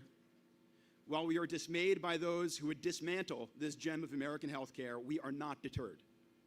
And while we are disappointed by those who would take this public treasure built up by generations, by many hands, working long nights in dark hospitals, and sell it off in the name of choice or modernization or efficiency, for profit or political gain, or perhaps out of loyalty to some ideal of private sector competition, we are not defeated, because if you want competition on a fair playing field, I have 3 words for you. Bring it on. Yep. And for you veterans, I have the same 3 words. Bring it on. Bring on your pain and bring on your suffering. Bring on your trauma and your addiction. Bring on your homelessness. Bring on your toxic exposures. Bring on your cancer and diabetes, your amputations, your wounds of war, and your disease of the heart. We are here. We are waiting. We have been preparing our whole lives for you right now in this moment.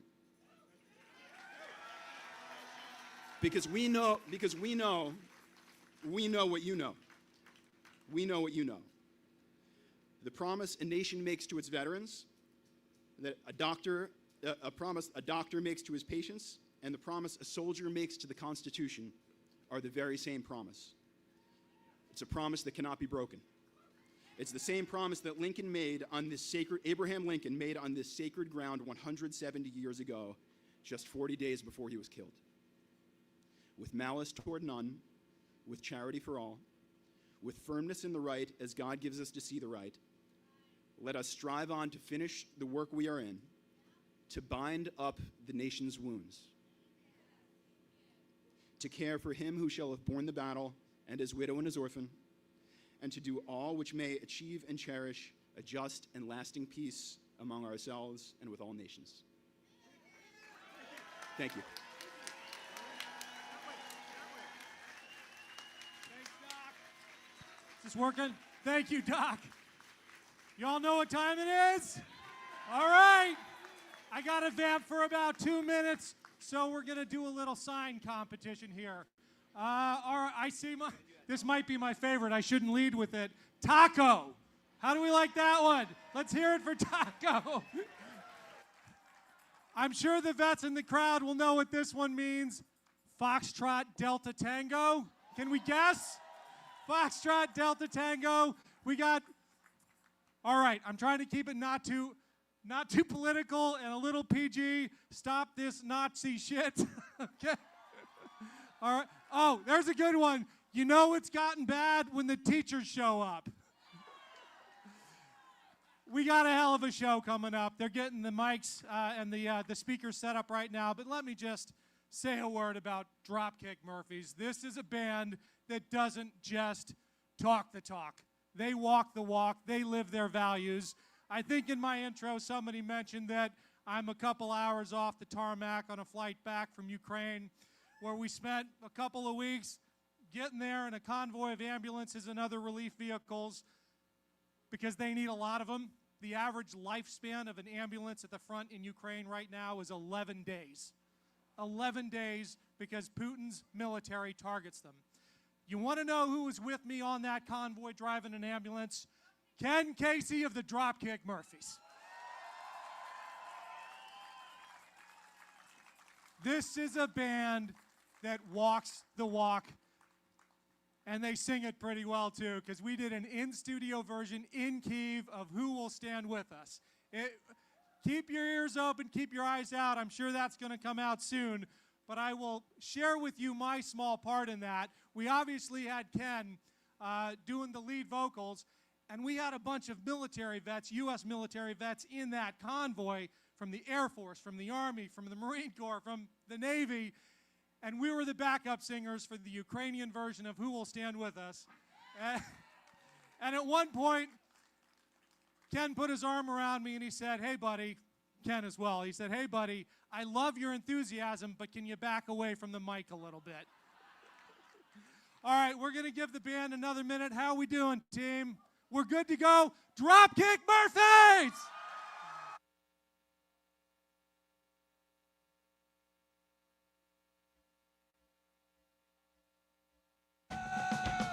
Are you ready to get loud out there? Are you with us? Because we're with you.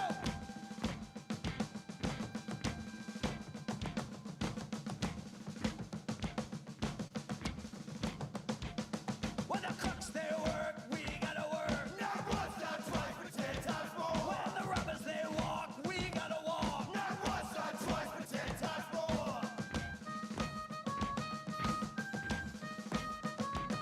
When the enemy labors, we gotta labor. Not once, not twice, but 10 times more. When the thieves go marching, we gotta march. Not once, not twice, but 10 times more. Not once, not twice, not once, not twice, but 10 times more. Not once, not twice, not once, not twice, but 10 times more.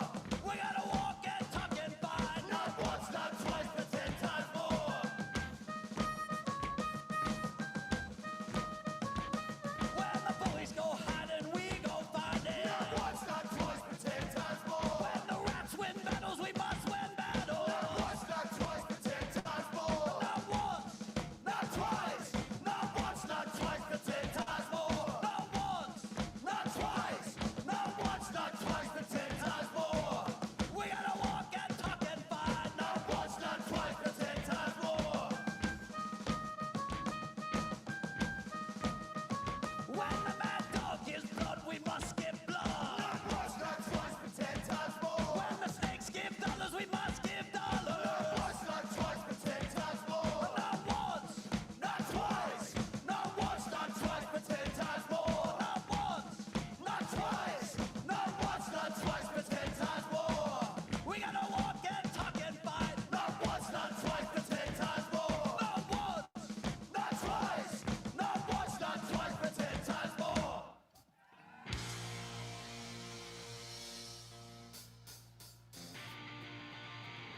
It's a brand new song about the times we live in.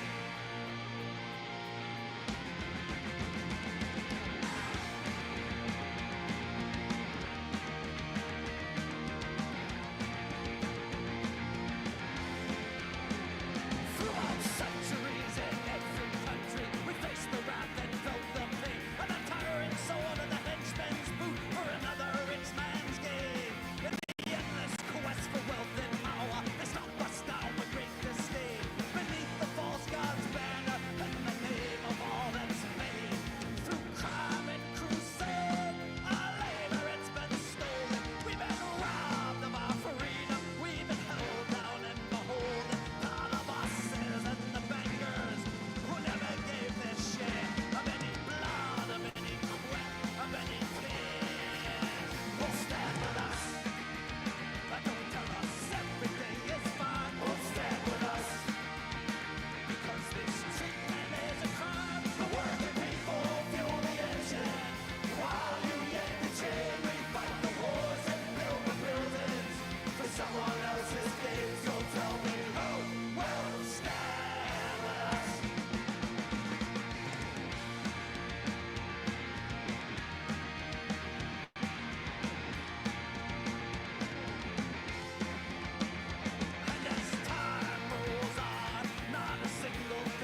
There's a song that's been sung many times over the years in the fight for the labor movement originally, in the civil rights movement. And we're here to sing it again today for the fight of this generation's lives.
Can you stand it? Oh, tell me how you can. Will you be a lousy scab or will you be a man? Which side are you on? Which side are you on?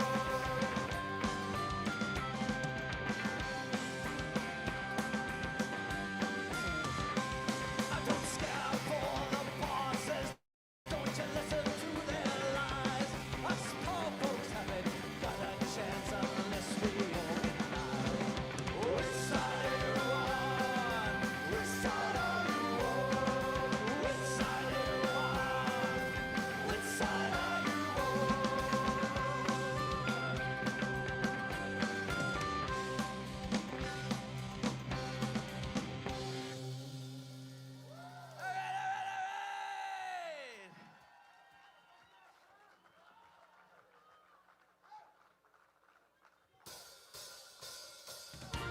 If you got a free hand, give us a rhythm out there. When the Doge comes calling, they'll put us down. When the Doge comes calling, gotta stand your ground. When the Doge comes calling, don't believe their lies. When the Doge comes calling, they'll take his toe. When the Doge comes calling, they'll sell your soul. When the Doge comes calling, we gotta organize. Let them know. We gotta take the bastards down. Let them know. We gotta smash them to the ground. Let them know. We gotta take the bastards down.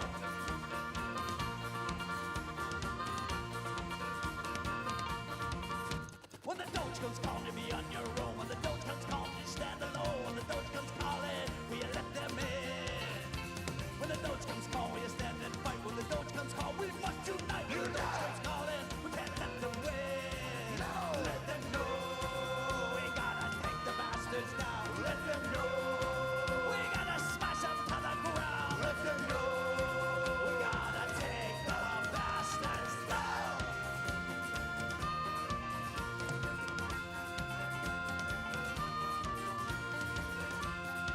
We gotta take the bastards down.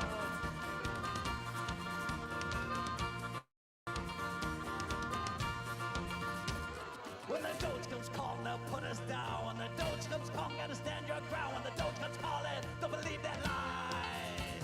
When the Doge comes calling, they'll take his toll. When the Doge comes calling, you sell your soul. When the Doge comes calling, we gotta organize. Let them know. We gotta take the bastards down. Let them know. We gotta smash them to the ground. Let them know. We gotta take the bastards down. Let them know. We gotta take the bastards down. Let them know. We gotta smash them to the ground. Let them know. We gotta take the bastards down.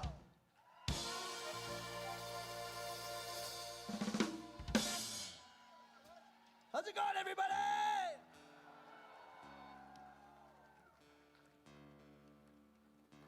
Well, thank you all for inviting us here this afternoon to stand with you all in protest for what is happening to the fine people who have served this country so proudly, and we've always stood with the vets, and you know what? The vets have always stood with the Dropkick Murphys, so we're here for each other, and we consider ourselves patriotic Americans, and when shit ain't right, we're gonna speak up, you know? So that's what it's all about. And guess what? Shit ain't right! Well, it's also D-Day, so we want to do a song now that's dedicated to all those that fought in the Great War, and it's a song that we collaborated on with the great Woody Guthrie many years after he passed away. We took his voice, and we put it on this song.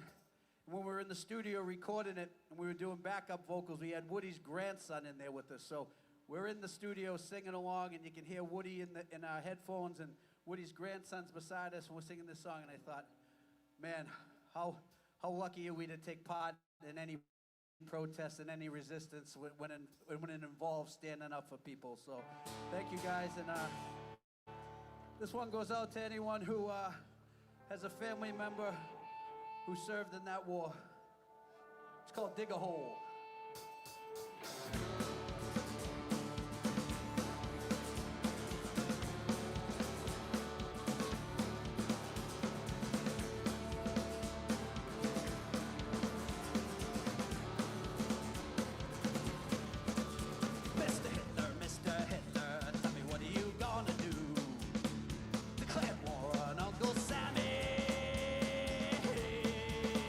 Bit off more than you can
Another great protest song that Ken mentioned, by the way.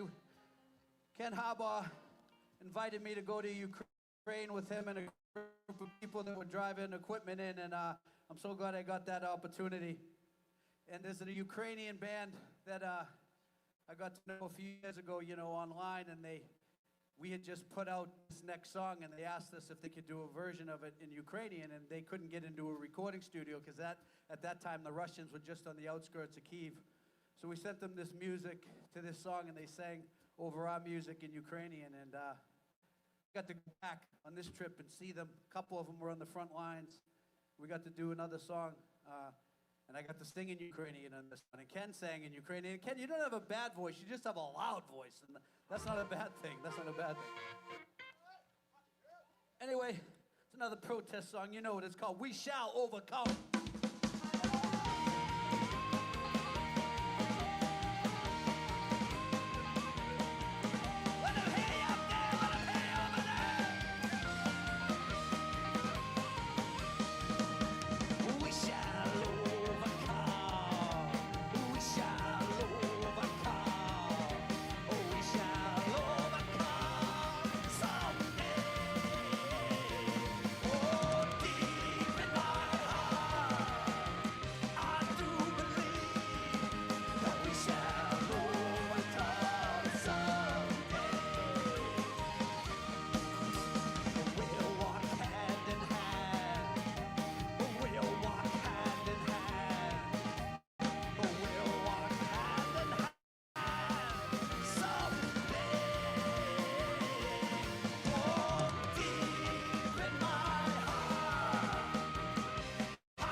Well, we've been trying to keep it in the protest mode, and we're going to play one that's just happened to be a song that people like and a lot of people asked for today, if that's all right. The song's called Rose Tattoo.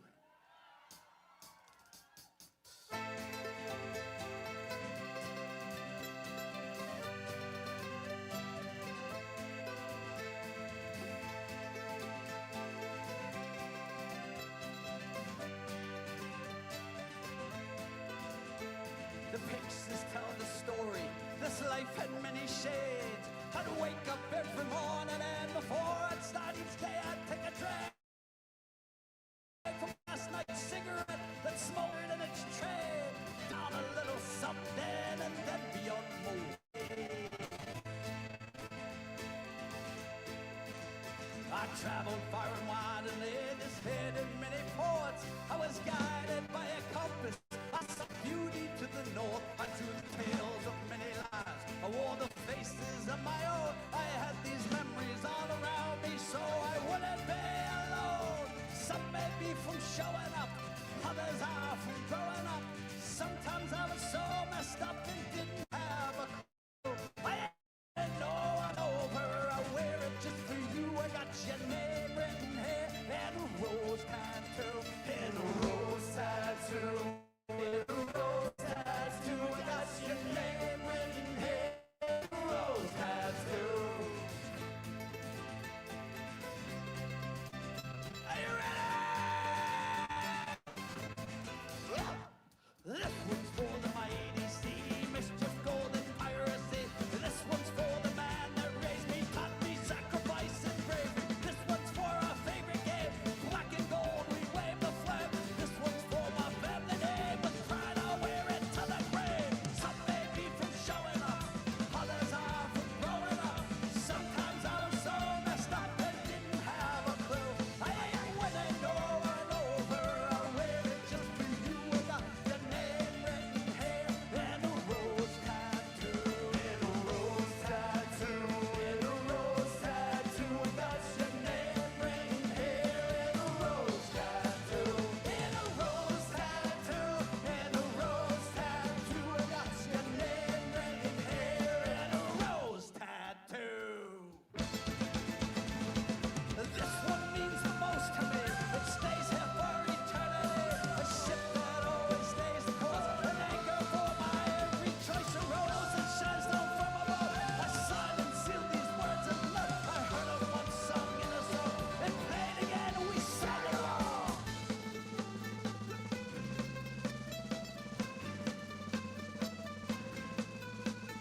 You'll always be here with me, even if you're gone. You'll always have my love. I'll everywhere live on. Some may be from showing up, others are from growing up. Sometimes I was so messed up and didn't have a clue.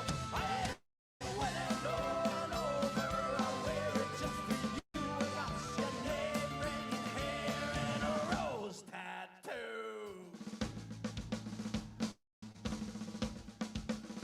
In a rose tattoo, in a rose tattoo, I got your name written here and a rose tattoo.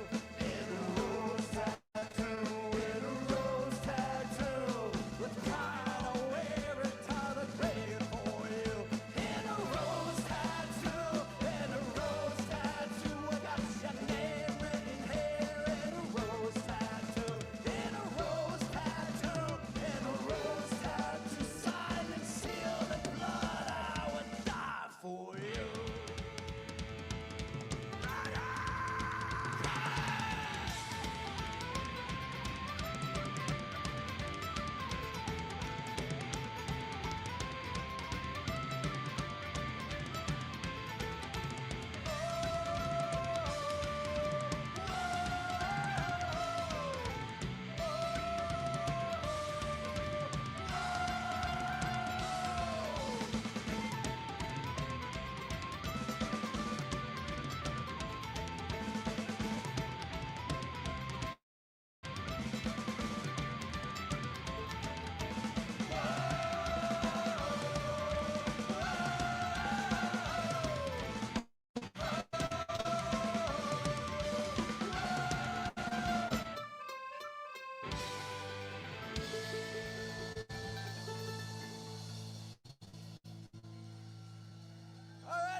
Listen, there's been a lot of talk today, so we're gonna leave that to the experts, just to say that we love and respect everyone here and everyone that serves their country and everyone who has family and everyone who's willing to do the hard thing and show up and protest and make their voices heard.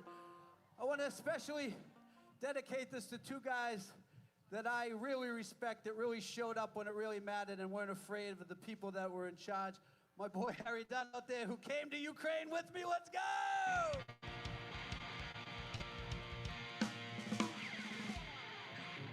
And his cohort here, Michael Fanone, who was at the very first Dropkick Murphys show in D.C. in 1997.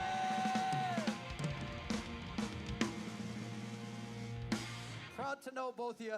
We're gonna play one more new song and we've never played it before live. So you ready for that? All right. If it sucks, just let's all keep it between us. All right. All right. All right. Here we go.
Songs left. Thank you, guys.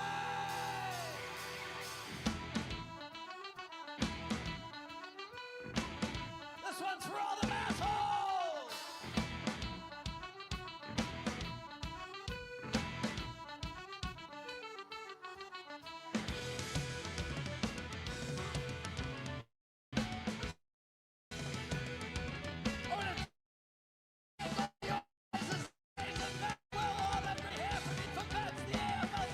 Let's go.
the first ones to know.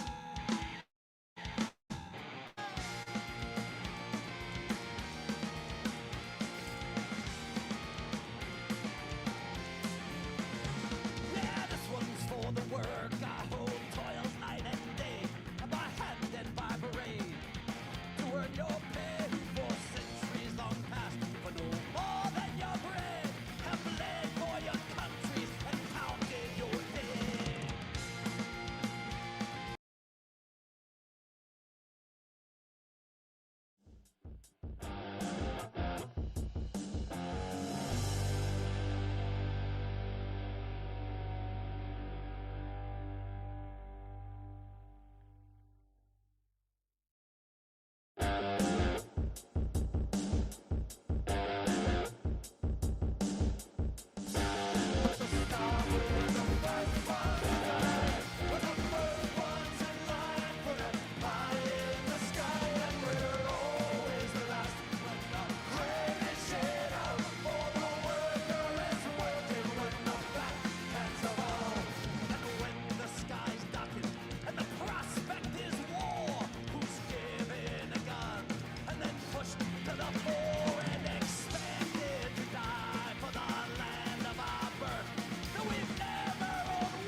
That, guys, Gablings.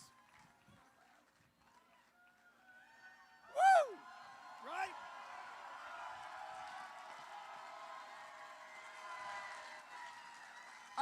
I want to make this point that I'm so proud of everyone here, and we can see so many people. We got different hats, different groups. But I want you to look around and see who's not here. Look around, right? There's a lot of funny hats. There's a lot of organizations that should be here standing up. I want you to go back and get involved.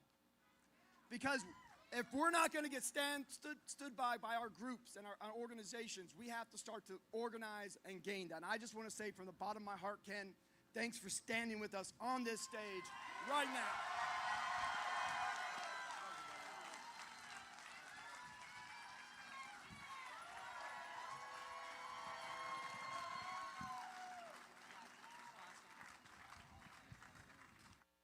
Fucking Dropkick Murphys. My Irish heart right now is beating 1,000,000 miles an hour. That was amazing. I think we got a party going now. I think so. I think they can hear us. What do you guys think? I'm sorry, what was that? Can they hear us? Hell yeah, they can.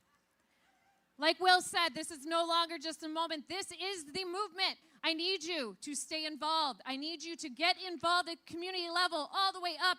Look to the person to your left, to your right. We are here together. Power is with the people. Yes. Never underestimate the power of the people. Stay connected. Get to know each other. This is why we are here. This movement would not be possible if it wasn't for the grassroots organizers. This is now spread across 50 cities across the country. We need to keep that momentum going. So when you leave here today, stay involved, stay connected, and stay in the fight.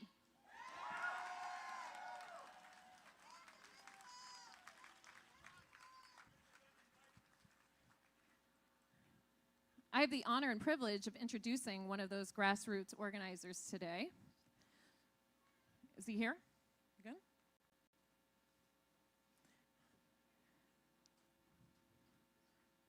I don't know if we're ready for him yet. It's cool. At least the sun's not out and kicking our ass anymore. Okay, we got Carlos. So, again, I want to give it up to the people that are really making the work happen at the community level. We will not be able to do it without them. We appreciate them so much. I want to introduce Carlos Alvarez.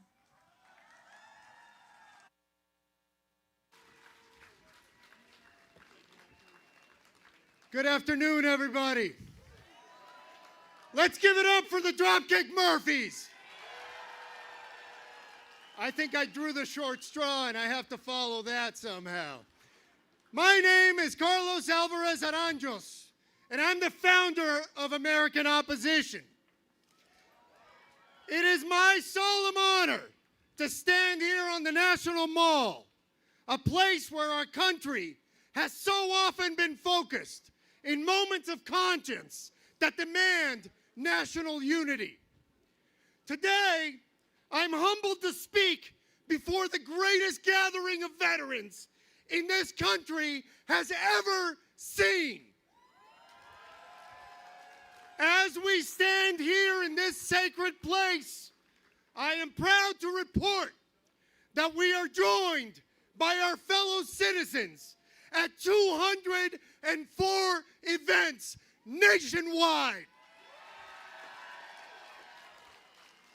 Those events are the product of a partnership between American Opposition, 5051 Veterans, and Indivisible. That partnership began with our call for a National Day of Protest on February 5th, and it has spawned a movement. Tens of millions of Americans have joined us in the fight to save our democracy. We're united in common cause because we know that this moment is challenging us to fight for a nation worthy of the sacrifices made on its behalf. The sacrifices you've made. You did not choose comfort. You did not choose ease. You chose duty. You chose to stand watch while the rest of us slept. You signed your names onto a blank check and told us we could cash it for any amount, up to and including your lives. There is no flag, nor anthem, nor holiday that can fully capture what your service means, because your sacrifices gave those symbols their meaning. Your contribution can only be considered in terms of the human tolls. In the nights you spent far from home, in the brothers and sisters you lost, in the pain you carried back with you when the battles ended, but the burden remained. Yours is American citizenship in its purest form. But today, our sacred commitment to honor your sacrifice is being betrayed. Not by bombs or bullets, but by cowardice. By those in power who are trying to fund their political priorities at your expense. My question is simple. How dare they? How dare they seek to cut your benefits? How dare they dishonor your sacrifice by making you fight for what you've earned? How dare they reject your pleas for help when their power is a product of your sacrifice? A nation that neglects its veterans is a nation that has lost its moral backbone. A government that breaks its promises to those who served cannot be trusted to keep its promises to anyone else. Today, we say enough. Enough lies. Enough greed. Enough excuses. We will not allow a single veteran to go without care while billionaires get tax cuts. We will not allow a single military family to face eviction while government contractors get blank checks. We will not allow the soul of this nation to be sold off while the people who fostered that soul are left to fend for themselves. Enough! We must remind our leaders in every party, every chamber, every office, that veterans are not just a symbol. You are the living embodiment of our nation's ideals, the best of us. And we, the people, will stand with you today and every day. I invite you all to join our movement, to join us in the streets, to join us in the fight to save this nation. Together, we can recommit ourselves not to a party or a politician or a slogan, but to the profound idea at the core of our nation, that out of many, we are one. My brothers and sisters, because of you, we sleep in peace. That is a debt we can never repay. But we will never stop trying. You were willing to give your lives for us. And I swear to you, we are willing to give ours for you. You have always had our backs, and we will always have yours. Thank you for your service, and may God bless the United States of America. Thank you very much. Amazing, man. Well done. Thank you, Carlos. That is the truth that they are afraid of. That is the truth we carry in our hearts. I am so honored to introduce our next speaker, a hero of mine, founder of Afghan EVAC. I know the fall of Afghanistan for so many veterans was a dark, dark chapter. I spent time on the ground in Afghanistan, and watching those images was heartbreaking. But like the promise we swore to the Constitution, that oath, we owe a debt to those of our brothers and sisters in Afghanistan who stood by us, and Sean Van Diver was one of the very few who stood up and defended that oath as leader of Afghan EVAC. Sean, you make us proud. Come on out.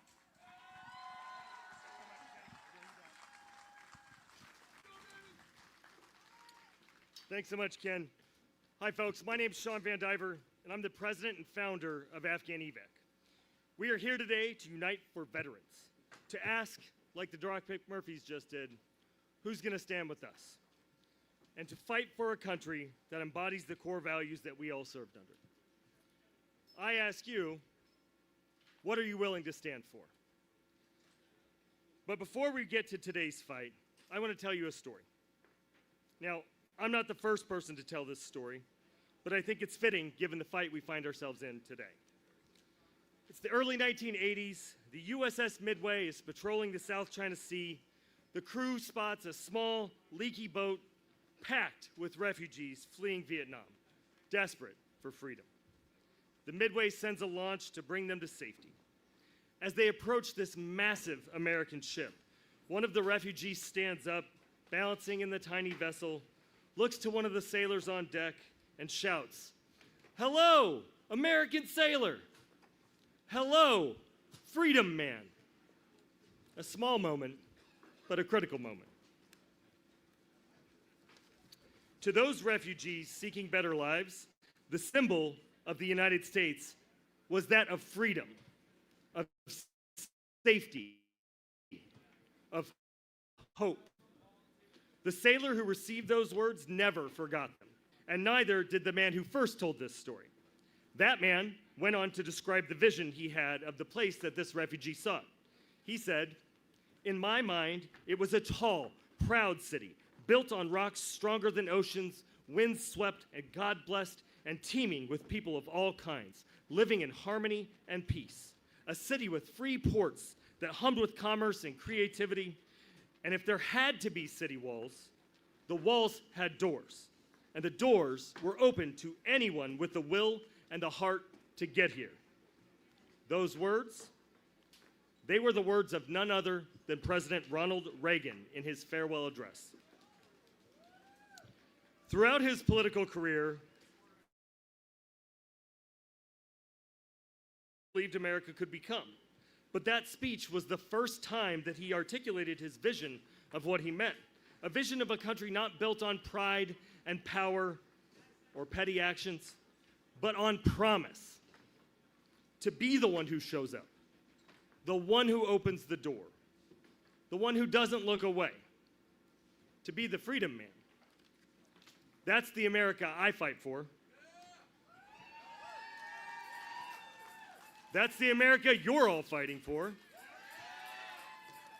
And the America I believe that if we can get across political divides and ideologies, we can be that shining city on a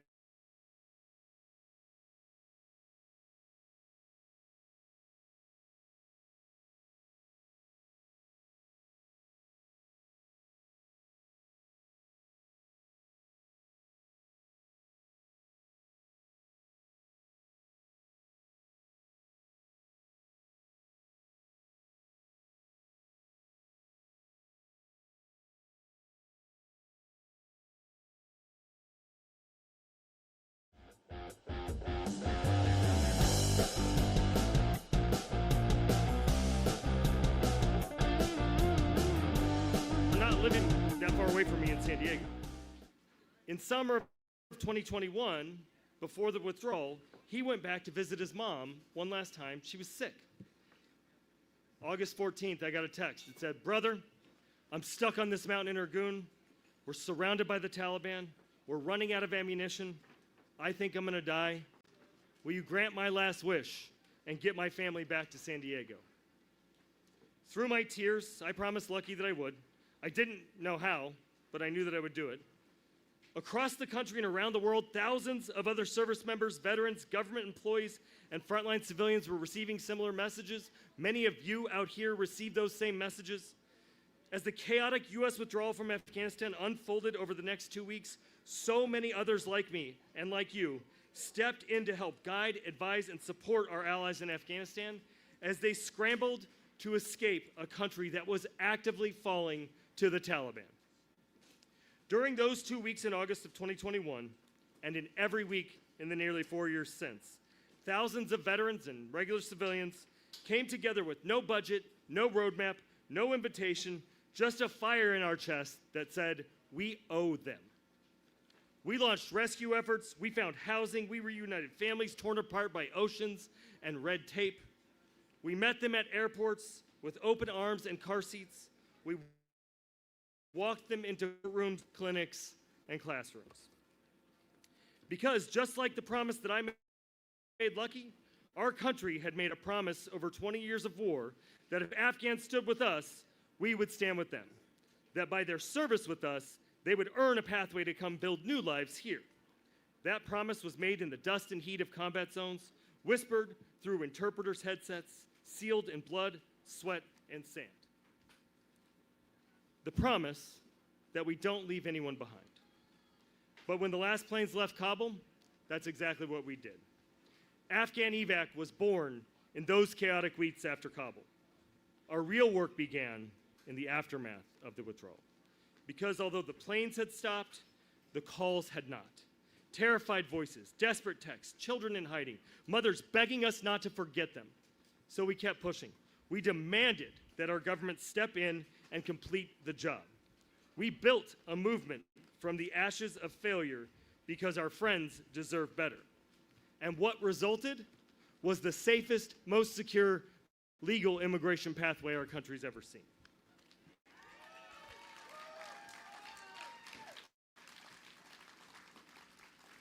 In the last 4 years, nearly 200,000 Afghans have resettled in the United States through the efforts of the U.S. government partnership that Afghan evac and hundreds of organizations built, working together in shared vision. There are still another 200,000 Afghans who are eligible for at least the chance to pursue the American dream they were promised. For the last 4 years, I've stood shoulder to shoulder with other veterans, volunteers, and frontline civilians who represent a cross-section of America to stand up and demand that our government do the right thing by our wartime allies, that it keep its promise. But that's not the only promise that's being broken by this administration.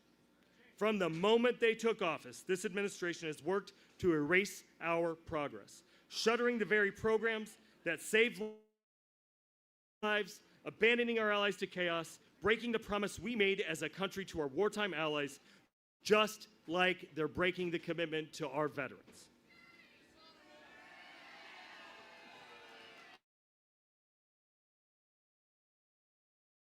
What side are you on?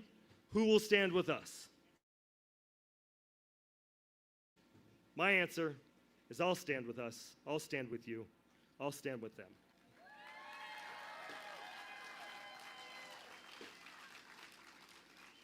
We must all stand together and stand up for what's right. We must keep the promises that we made to each other and force this country to keep the promises it made to us and our allies. Only then can we strive to realize that vision of the shining city on the hill with its doors open to all, with the will and heart to get here. So just as we have for the last 4 years, I hope you'll join Afghan evac. I hope we'll continue to push this government to do what's right, to keep its promise, to stand with us.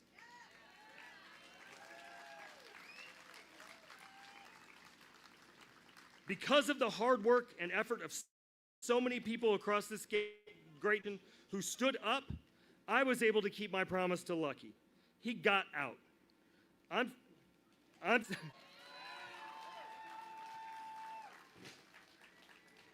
I'm standing here with all of you today to demand that my government, our government, keep the promises they make to our wartime allies, to our veterans, and to the world.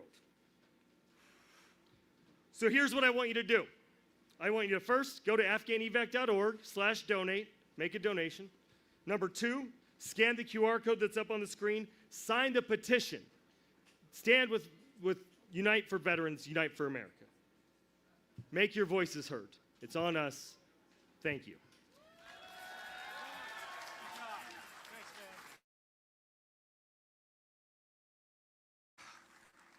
Our next speaker needs no introduction, but I have the mic, and it's what they pay me for, so I'm going to do my best. Senator Tammy Duckworth. Senator Tammy Duckworth has sacrificed so much for this country on a battlefield in Iraq and in that building right there. And she is the only elected representative who's taken this stage today. That tells us something. You know what? Words fail me. I'm just going to hand the mic to Senator Duckworth.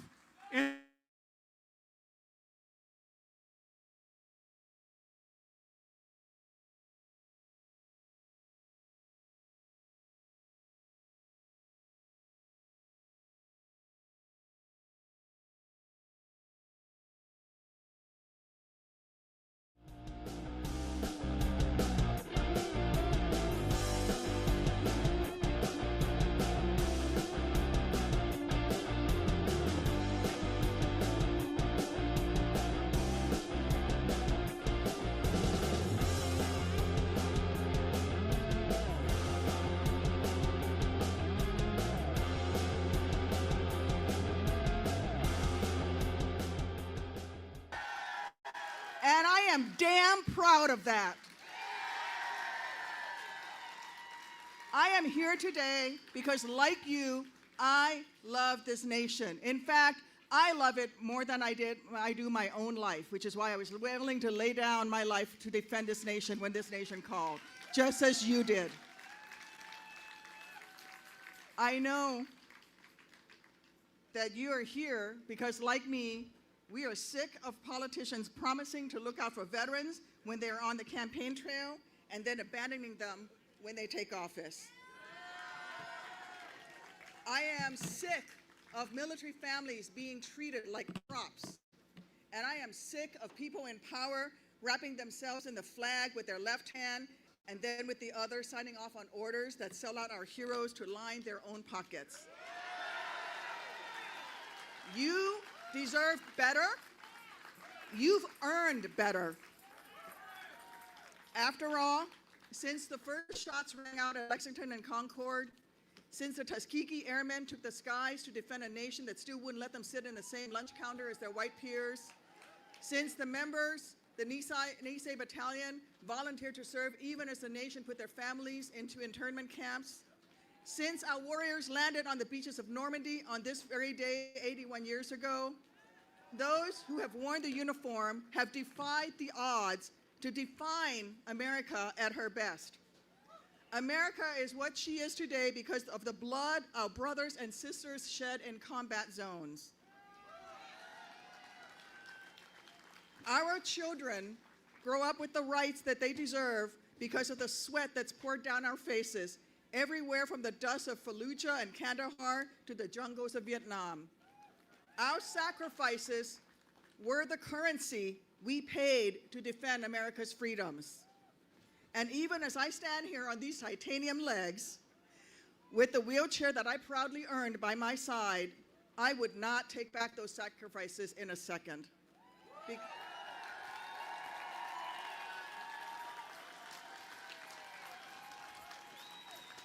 Because America is worth it. As flawed as she may be, she is worth it. I know some of us here hung up our uniforms long ago, but looking out at you all, I see people who recognize that in this perilous moment for our country, our mission today is not too different than what it was when we served in uniform. To defend the Constitution, to protect this democracy, to defend freedoms, and to keep our nation as strong as she should be. That is why each of you here today took off work, traveled from every pocket of this country, and showed up in this wonderful muggy heat today. It's not even a dry heat. Not because it was easy. Guys, it's never easy, but because we love this country enough to try to shape her for the better, even when the road ahead is hazy, even when the task ahead is daunting. We've come together this afternoon because even if we're no longer wearing the uniform, we are always wearing the flag on our shoulder, facing forward. We are here because we are not afraid to call out the wrongs that need to be righted, or to call out wannabe kings that need a history lesson.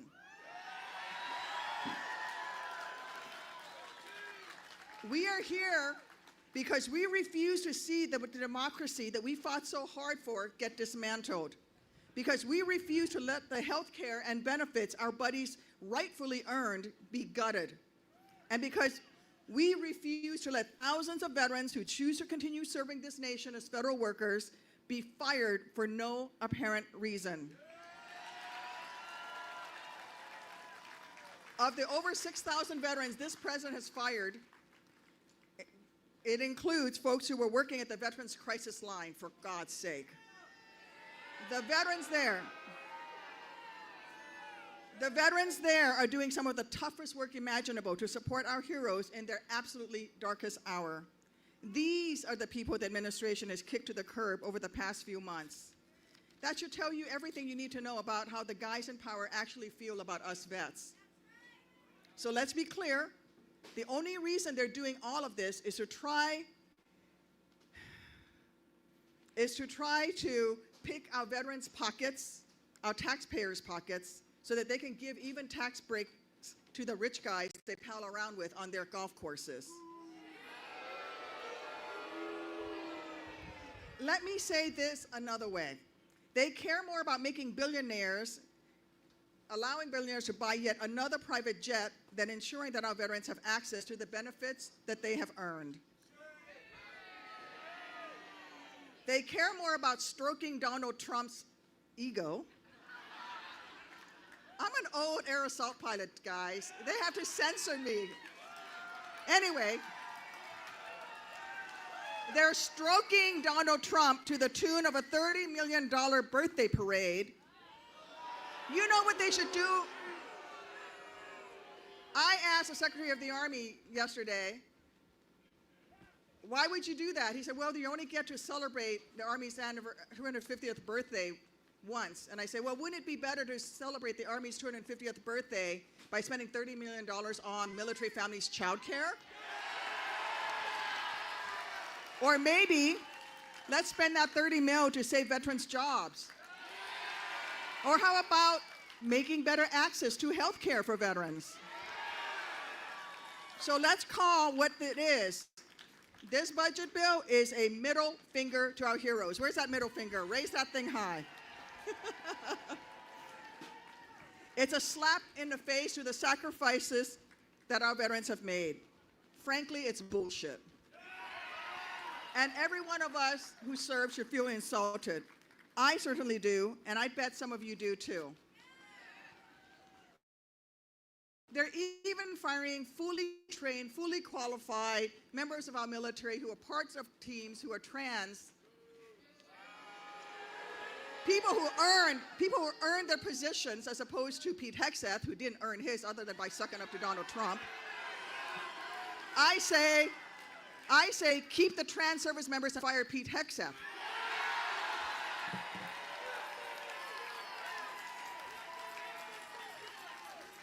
Listen, the important thing now is to channel our outrage into action.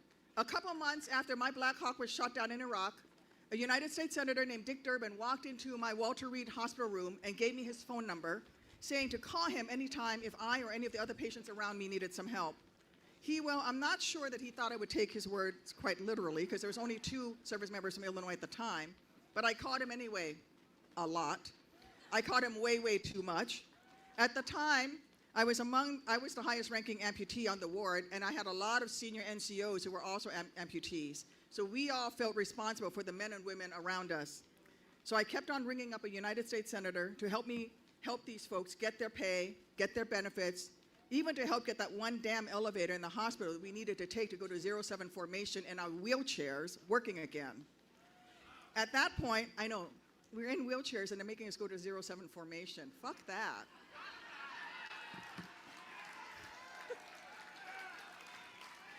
At that point, I was so early in my recovery that I could barely sit up for 15 minutes at a time. But when Dick Durbin looked at me, he saw past the wounds, he saw past the wheelchair, he saw a soldier in need of her next mission. And he recognized long before I did that just because I could no longer fly Black Hawks for the Army didn't mean that I couldn't find a new way to serve my nation. And then he said the words that changed my life. He told me that I could best help veterans around me by running for Congress myself. I thought he was nuts. but it turns out he was right. So all these years later, I am asking each of you to take on that new mission too, and many of you already have. Because personally, I am sick and tired of a guy who was never brave enough to serve, claiming that America, that some of our buddies died for, isn't already great. And it pisses me off that a man who cried burn spurs when his nation needed him the most, a 5-time draft-dodging coward who calls fallen service members suckers and losers, it pisses me off that that guy would use our heroes as political pawns to get elected, then screw them over so badly once he took office. So if you are pissed off too, if you think veterans deserve better than to be fired by the thousands, if you think our buddies deserve more than to have their health care ripped away because Trump wants to put another dollar into a rich guy's pockets, well then I need you by my side. Let's make sure that our fields of fire overlap in this fight.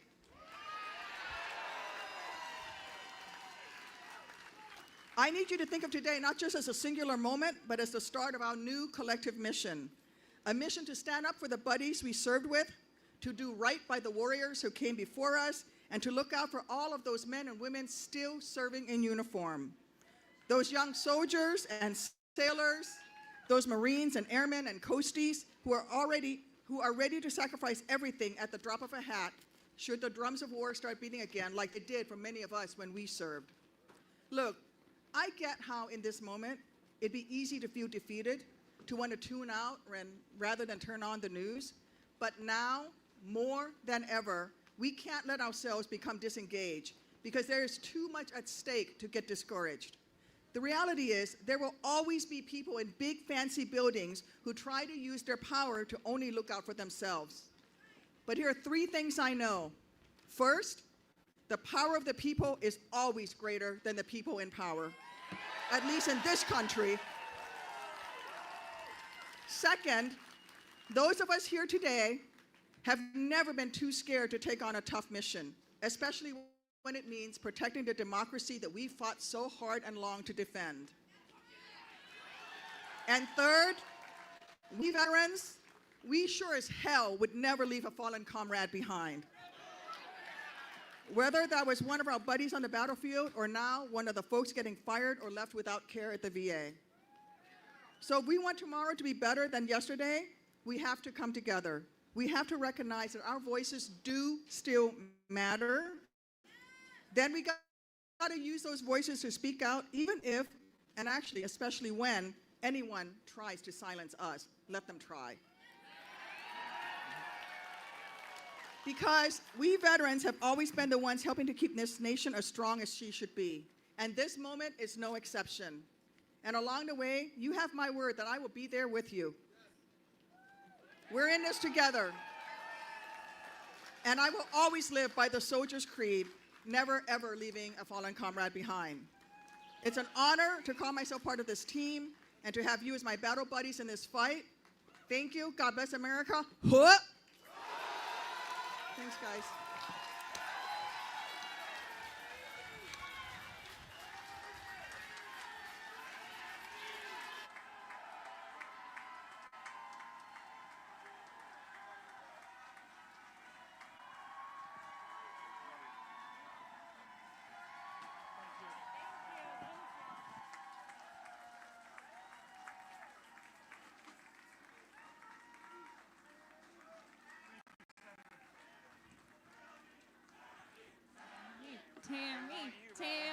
Tammy.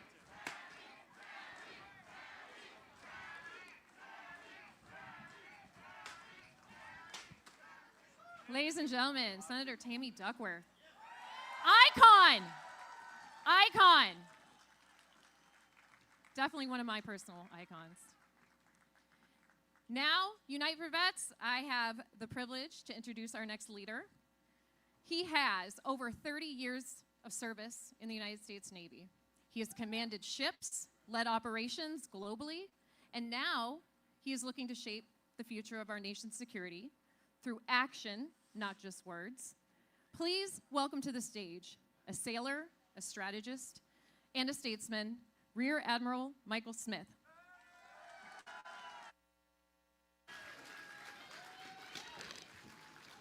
Good afternoon.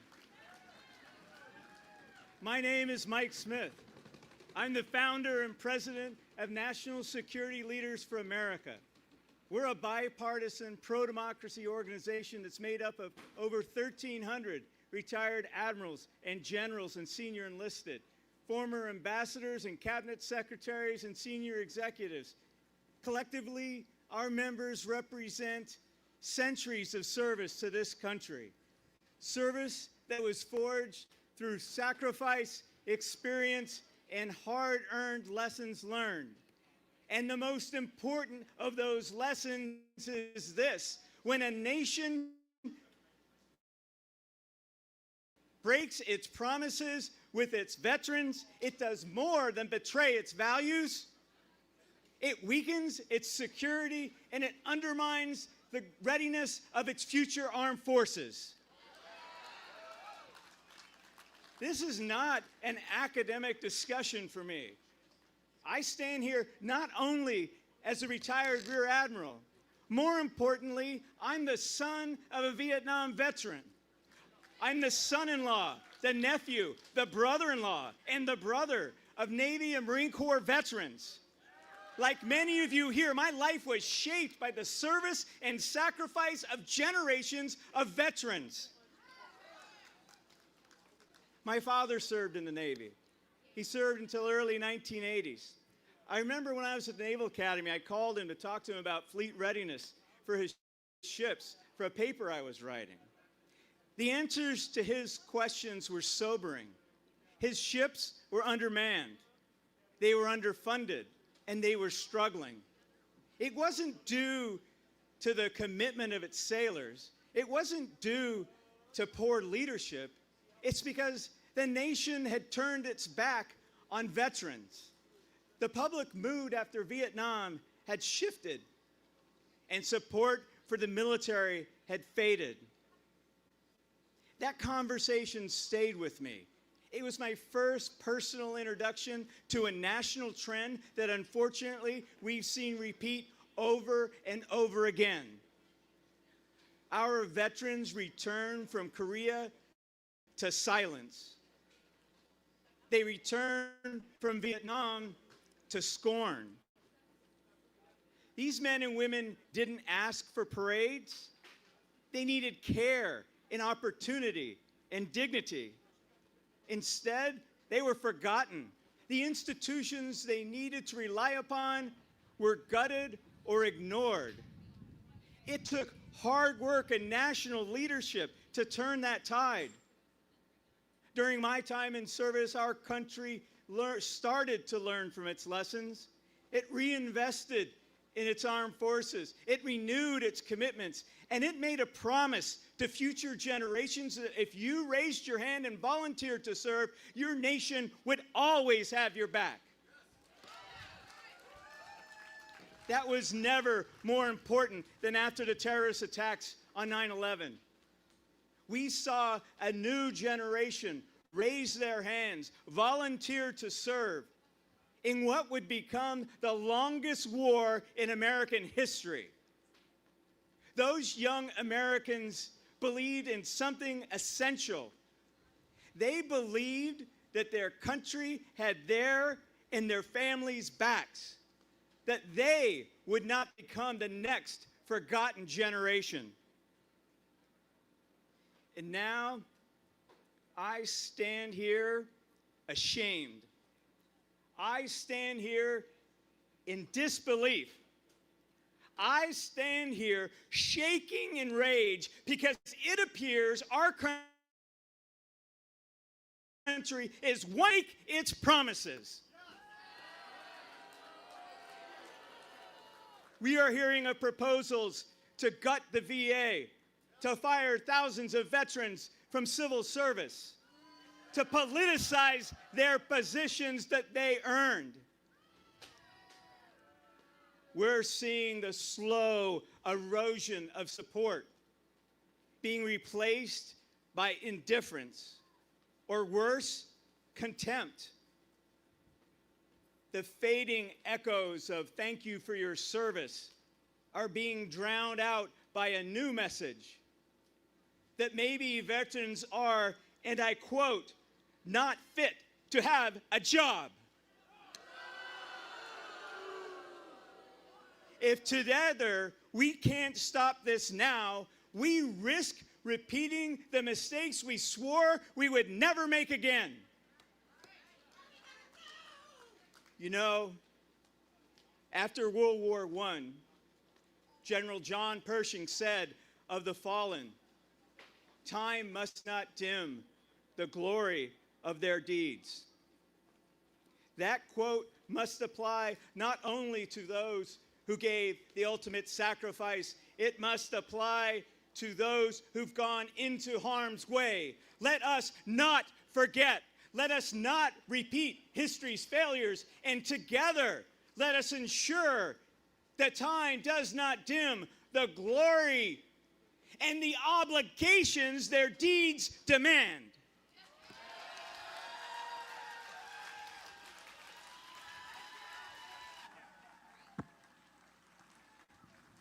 Thank you, Michael Smith. Okay, friends, I'm excited about this next round of speakers. We got some powerhouses in the veteran community. Starting with Libby Jamison, Esquire. She's an attorney that served in the White House as senior advisor to Joining Forces, Dr. Jill Biden's initiative that supports military and veteran families, caregivers, and survivors. She is an absolute boss, and she never backs down when it comes to serving families of our uniformed war fighters. Oh, and small flex, she was Military.com's 2019 Spouse Changemaker of the Year. Please welcome Libby Jamison, Esquire.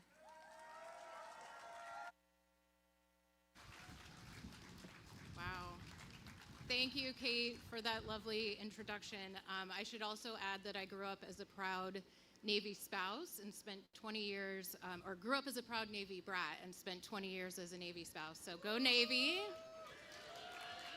Thank you all for sticking around. I'm here to talk about an important fact that so many of us in this community know, that next to so many who serve in uniform are the families who serve and sacrifice right alongside them.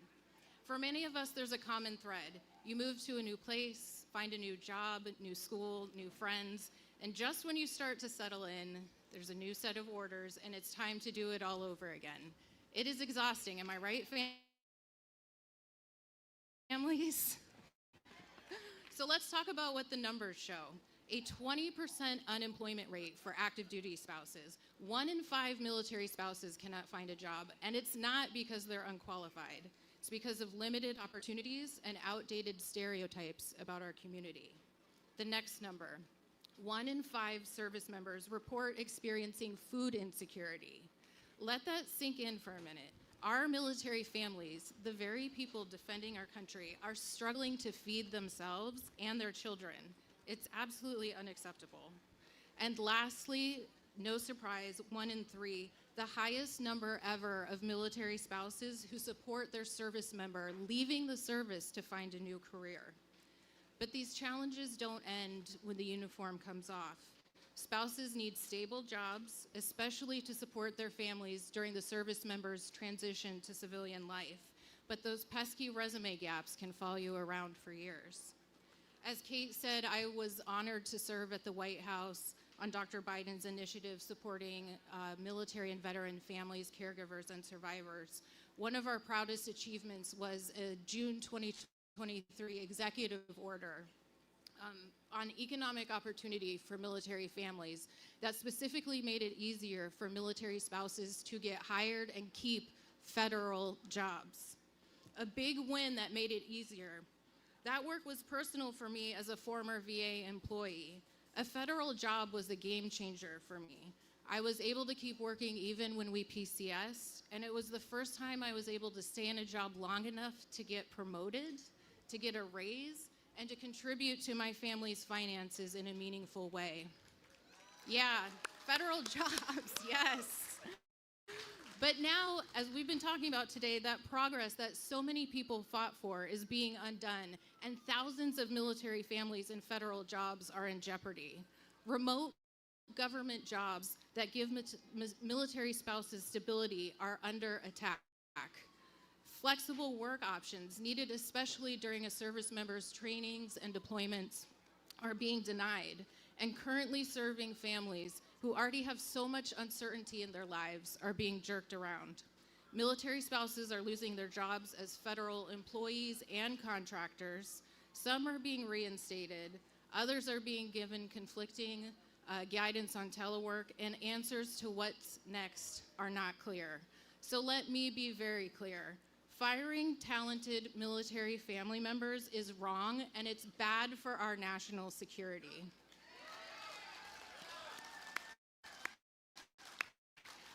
And you should be hearing that directly from those impacted military spouses today. But you're not, because they're being silenced by fear. Fear that they will hurt their service members' careers, and fear of losing a chance to returning to public service themselves. That fear should not exist, not in a country that they sacrifice so much to support. Military families deserve leaders who have their backs, not ones who pay lip service to their sacrifice while actually making life harder for them. So when their voices cannot be heard because of fear of their own leadership, we all here must be their voices. So go on the website, sign the petition, call your congressmen members, and speak up on behalf of our families. We unite for veterans, we unite for military families, we unite for America. Thank you all.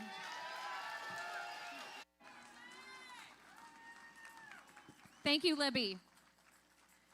Okay, this next speaker is Kayla Williams. She's a combat veteran, an author, a former VA leader. Yes, we know, a lot of people know. And one of the most powerful voices for military families in America. Kayla served in Iraq, and then she came home, and she never stopped serving, helping lift up other female fellow veterans, thank you, sister, and demanding a system that sees us all. Please welcome the fearless and brilliant Kayla Williams.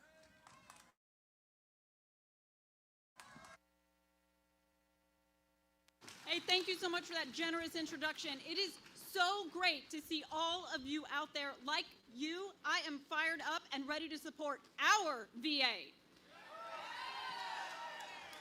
So, I grew up poor. My single mom and I, we were always worried about getting evicted from our apartment, and we spent time on food stamps. Today, I own a home, and my kids never know that anxiety because of the home loan guarantee we got from our VA. My mom didn't graduate from college, but I have a master's degree because of the GI Bill that I got from our VA. I served in the Army and deployed to Iraq with 101st Airborne Division Air Assault, and I wanted to keep serving our country. So I worked at VA running the Center for Women Veterans to make sure women could get equal care and access to services. VA gives women veteran moms 3 free nursing bras a year and other breastfeeding support. VA gives women veteran amputees prosthetics they can wear with high heels like Tammy had on, and prosthetics they can wear while doing CrossFit to support all their life needs. I have seen women veteran double amputees learning how to surf at the VA Summer Sports Clinic. Private insurance will never support that. Only one organization does that, our VA. And we have to protect those hard-earned improvements and prevent MAGA extremists and Doge bags from stripping our care and benefits. The Declaration of Independence asserts our fundamental human rights to life, liberty, and the pursuit of happiness, and I deserve to be able to get a life-saving abortion at our VA.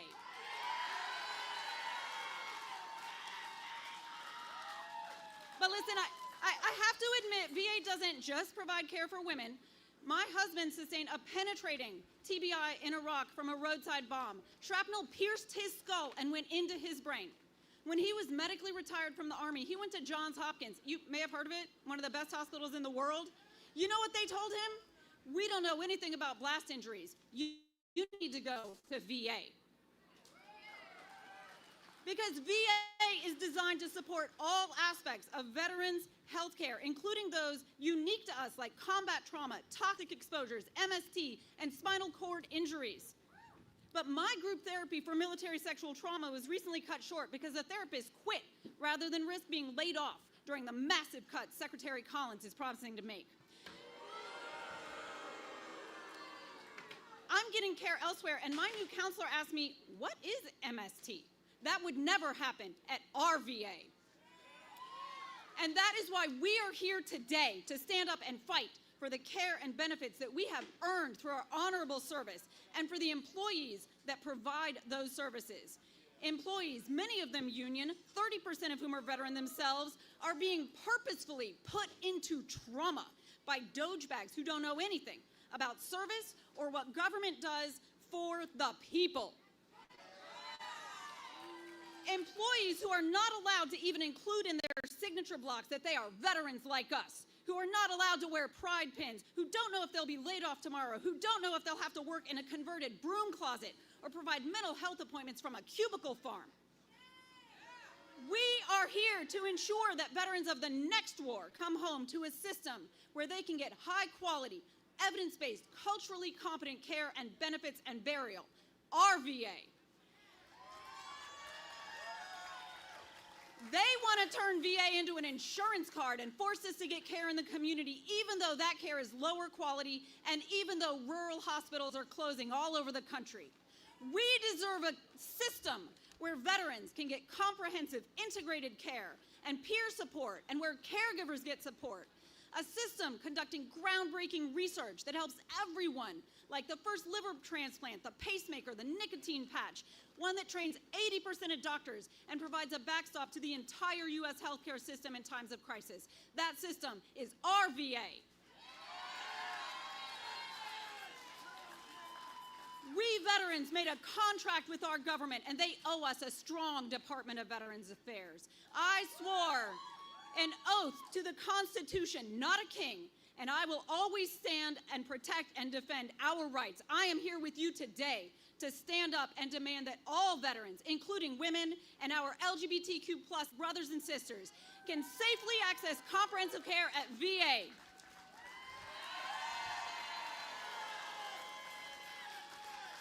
All right, so what can you do? You need to get involved and stay involved. Use your voice for good. Engage in grassroots movements. Join a VSO. Volunteer. Call your members of Congress. Contact all your elected officials and make sure they know that you vote. Thank you and have a great rally. Kayla, keep kicking ass. You make us all proud. When I say who's VA, you say our VA. Who's VA? Who's VA? When the USS Deo was in crisis, it was our next speaker, Kevin Maggot, who saved 375 lives. He's been saving lives ever since.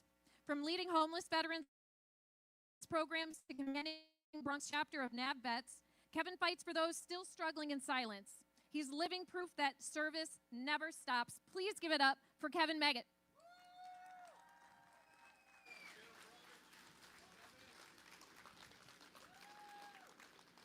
Give yourselves a round of applause. Y'all could do bigger than that.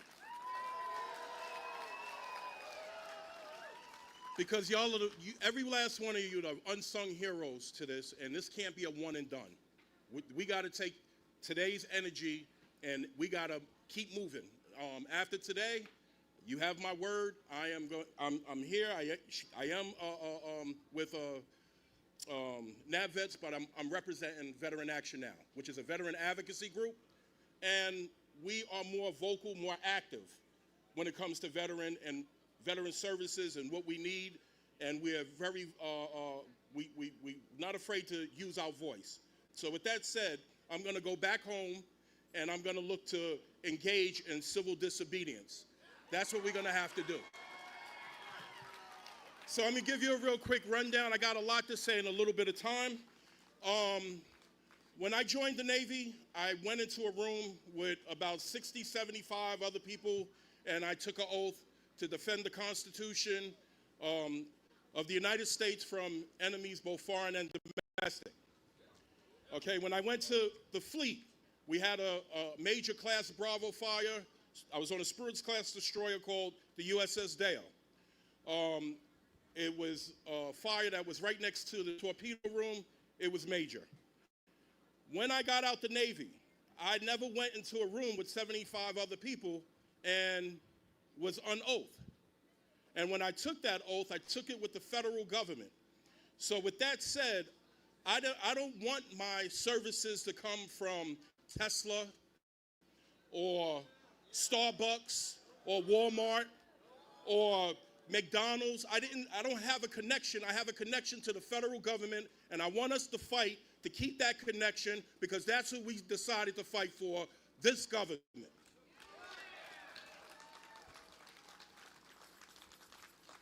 Philadelphia won the Super Bowl. It was a great Super Bowl. But Washington got their own Super Bowl going on right now. It's the Patriots versus the Steelers. Okay? And the Patriots are people like Hakeem Jeffries, our leader, George Latimer, Mark Takano. He's doing an outstanding job. There are so many, Jasmine Crockett, there's so many folks that are having their voices push back on us being privatized because I don't believe in coincidence. I don't believe in coincidence. I follow patterns. And the pattern is really, let's underfund the VA back to a time when there were less veterans, which is like roughly 2018, 2019, and let it collapse. And then when they say, oh, look, it doesn't work, we have to privatize. That's the game that they're trying to run on us. But we're not dumb. So I just told you who the Patriots are. Who are the Steelers? Self-proclaimed king, Donald Trump. Doge. Secretary of VA, Collins. We can't allow these people to win. There's more of us. We have to galvanize. We have to put all of our petty differences aside, and we have to be able to put action behind what we're doing. We don't get the services that we need as it is, so we're fighting for the little bit that we have. Even if none of this took place, we were still at a deficit. If we replace all of this right now, if they were to set this right now and say we're not going to touch it, we're still at a deficit. We still could do so much more for veterans than what we are doing. I just want to know, how is taking 83,000 jobs from working people making America great or putting us first? I also want to highlight our women. Y'all have a plethora of problems in the VA that goes unrecognized. We need women leadership in the VA.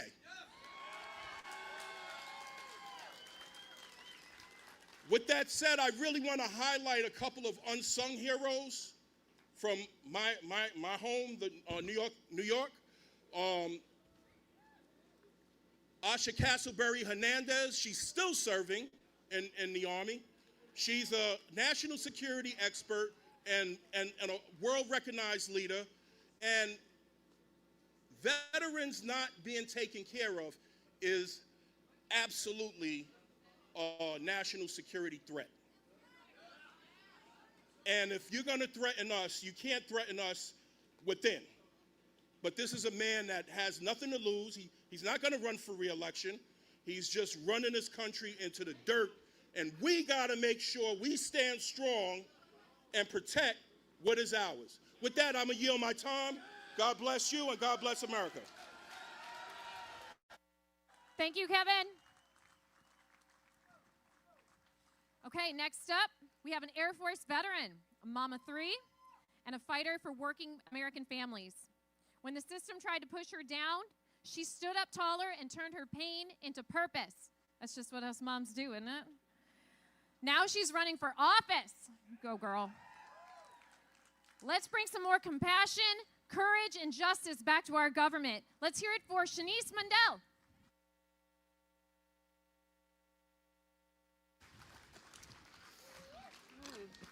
Hello, everyone. Thanks for having me. I joined the Air Force right out of high school. My mother was a single parent, and we didn't have money for me to go to college. So after a short enlistment, I was honorably discharged and went into the private sector. As a veteran, I was able to use my benefits to purchase a house as a single mom and raise 3 kids, 3 beautiful kids that are thriving right now. I've never had to use any other VA benefits because of the jobs that I held previously. In August of last year, I took a leap of faith and decided to join the federal workforce to continue on as a civil servant. I was so excited after that process, and I was ready to start a new career as a federal employee. But on February 13th, I was fired by this administration through a pre-recorded video call. I had 30 minutes to gather up my things, say goodbye to my colleagues, and I had my access terminated. The last 3.5 months have been a roller coaster ride. Whiplash, I've been fired, rehired, brought back on admin leave with pay. Now I'm on leave without pay, a total disregard of the court order. I have gone through all the stages of grief. Right now, I'm pissed off.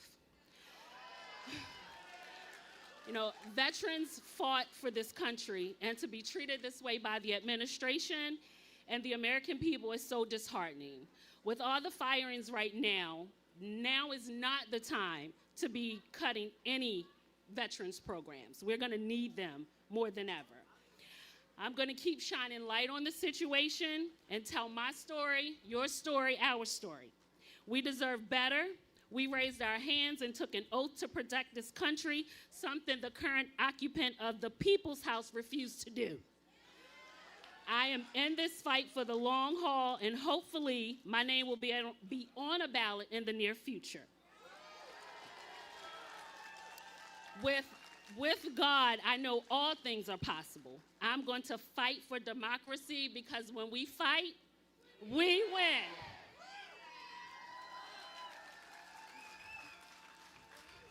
Check. Thank you, Shernese. Thank you so much. Our next speaker is the embodiment of the value of resilience. He's an Air Force vet who deployed overseas right next to burn pits. And it messed him up. But he is living proof. And I mean living proof because Tim has a hell of a lot more life left in him. He is living proof that one veteran can change the lives of thousands. Tim is the reason the PACT Act passed, along with a handful of his brothers who camped out on those steps, who didn't take no for an answer, who looked at the senators who high-fived when they killed that bill and said, no, we're not gonna live with that, right? We're gonna answer that with action. Tim, come on out. Another one of my heroes, Tim Hauser. Hello, my fellow veterans. How you doing out there? Let them hear you all across the country. My name is Tim Hauser. A lot of people call me the Gulf War advocate because of my grassroots work over the last several years. I just got a law passed in Ohio that designates September 22nd as Veteran Suicide Awareness and Prevention Day. I have been holding rallies across the state of Ohio in support of VA employees and veterans benefits and services and health care. And we've been joined by Congresswoman Amelia Sykes from District 13 in Ohio and Congresswoman Chantel Brown. They come out, they show their support for you and for VA employees. And it's just been amazing.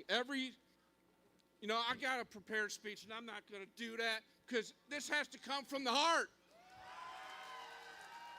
I don't know about you all out there, but I am one pissed off fucking veteran. I am sick and tired of broken promise after broken promise after fucking broken promise. When we advocated for the PACT Act, we thought the bill was going to pass, so we all came to Washington, D.C., and we were going to celebrate the day after the vote. Unfortunately, sitting in my hotel room, I watched in horror as Senate Republicans voted no after no after no, and they shot the bill down. While they were doing that, Senator Ted Cruz had the nerve to high-five and fist bump the other Republicans that voted against the bill. It's amazing that man even got reelected. But we ended up sleeping on the Capitol steps in that building behind us to let them know that we were not going to take it anymore. So we called out those senators, and we finally got the bill passed, and President Biden signed the bill several weeks later. Now, unfortunately, they're trying to take that away from us. A couple months ago, when they voted on the continuous resolution to keep the government open, they defunded the PACT Act by over $20 billion. How are they going to take care of us toxic exposed veterans when it has no money? That's right, shame. But I'm here to ask a big, huge favor of you all. We're going to make a little noise because the building behind us, those people need to hear you. The jerk that's over in the building over here at the White House, he needs to hear you.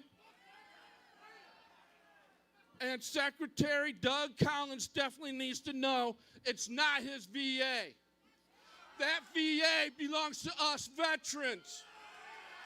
He needs to listen to us. That is our VA. That is our spouse's VA. That is our dependent's VA. And he needs to leave it alone. So I'm going to ask you to make some noise with me right now. Hands off our VA. Hands off our VA. Hands off our VA. Now, at my rallies, I get messages and emails from VA employees at the facilities that we go and do these rallies at.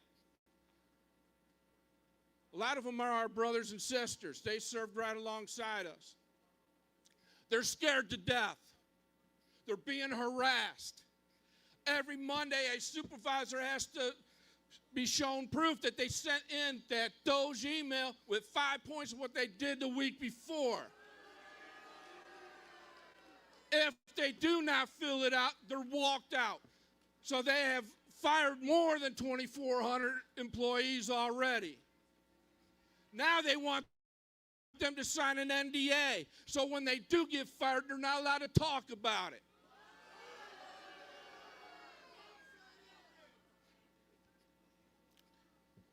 You know, when they nominated Doug Collins to become VA Secretary, I'm like, great, we got a veteran in there finally. You got that right. He is a lying son of a bitch. He's turned his backs on his own brothers and sisters. He does not deserve to have that job. So one more time, let's make some noise. Let them hear you. I want them to know across this country that they can no longer do budget cuts on the backs of veterans. We're not going to take it anymore.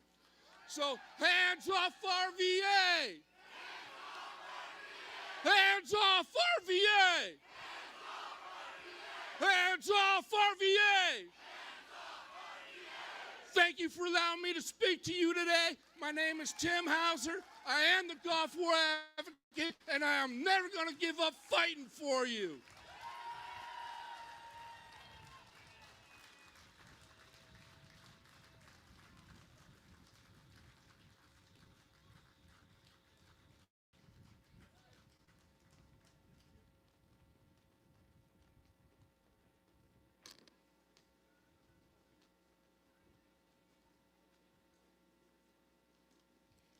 Good afternoon. My name is Caitlin Emcee. I'm a Navy veteran, a veteran spouse, mother of 4, and the director of membership programs at Iraq and Afghanistan Veterans of America.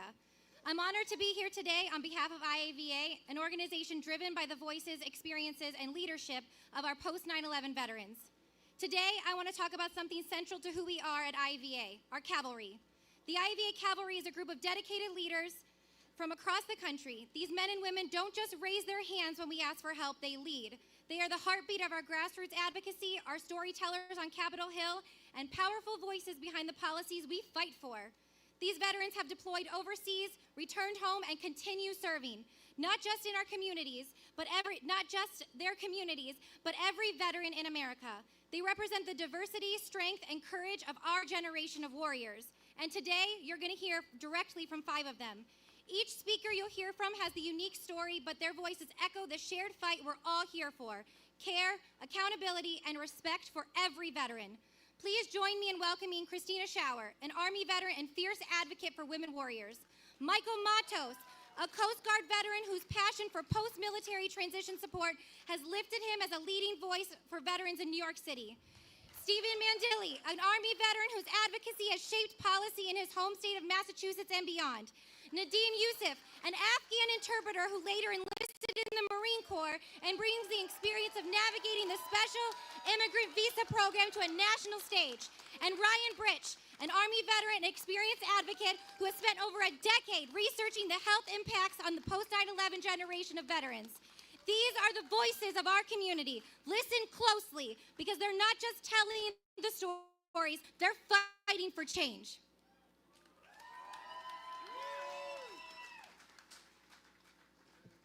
Good afternoon, sisters and brothers.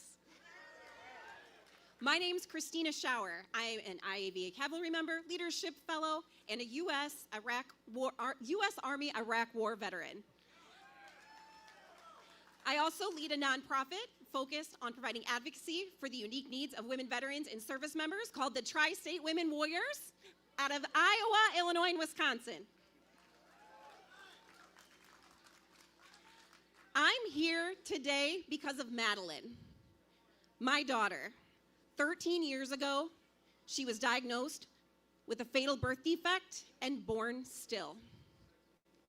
I'll never know why we were chose to bear that cross, but I know this: our sisters and brothers are falling ill from toxic exposures. It's possible that those toxic exposures also cause harm to our unborn children. Research shows that women who served in Vietnam were more likely to have children born with moderate or severe birth defects. And we are not studying to see whether the same is true for those of us who served in Iraq and Afghanistan. This is a time-sensitive target. Every day that goes by without answers, we lose the opportunity to educate, to prevent, and to give another child the chance at life that Madeline never had. And when we start scrubbing research grants for DEI terms like female and women, and when we talk about cutting over 80,000 positions from the VA, I don't feel confident that we're going to get those answers before the window of opportunity has completely closed. And I keep hearing promises that these cuts won't affect anything mission critical, but I have to ask, who decides what is mission critical? Does anyone at that table represent me? Does anyone at that table represent you?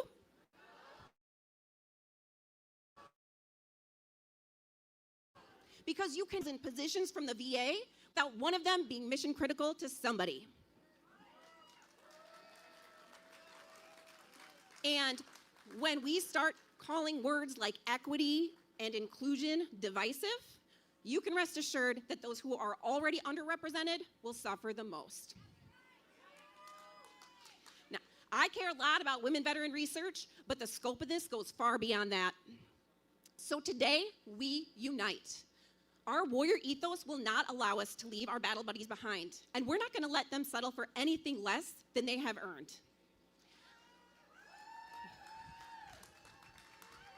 The work we are doing here today is some of the most mission-critical work we will ever do. Let Madeline's legacy, her brief life, provide, oh my goodness. That was what I was gonna bring home. Let me try again. Let Madeline's brief life provide a legacy that ensures we protect our most vulnerable and we don't allow them to be expendable in a system that was built to, oh my goodness, this is, in a system that was built to suppress their voice and their value, because we are mission critical.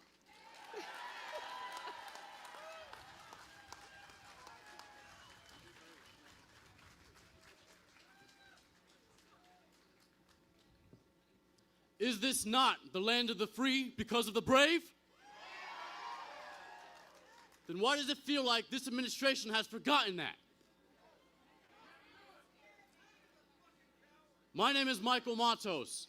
I'm a Coast Guard veteran from Brooklyn, New York, where as we speak, the VA homelessness rehabilitation program has been frozen, leaving members of our community without the support they need. But thank you for your service, right?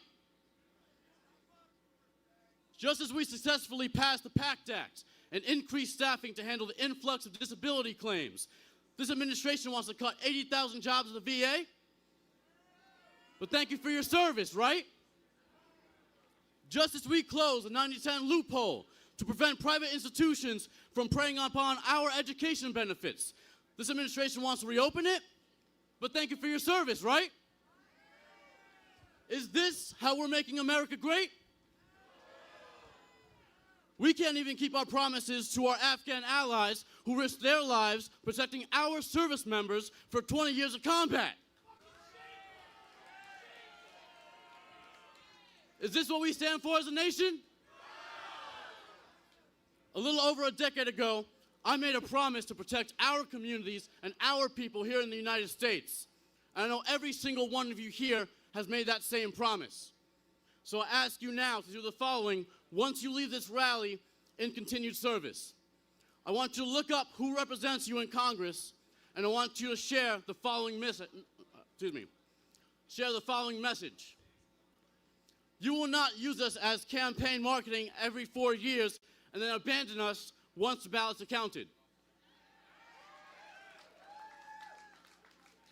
You will not glorify us in the streets and then condemn us behind closed doors. You will not unravel the Constitution and trample upon the liberties it protects, regardless of citizenship.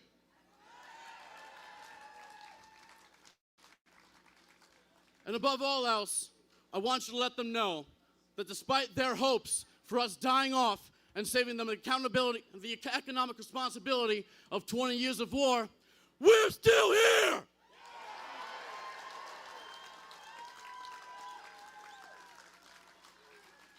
Thank you.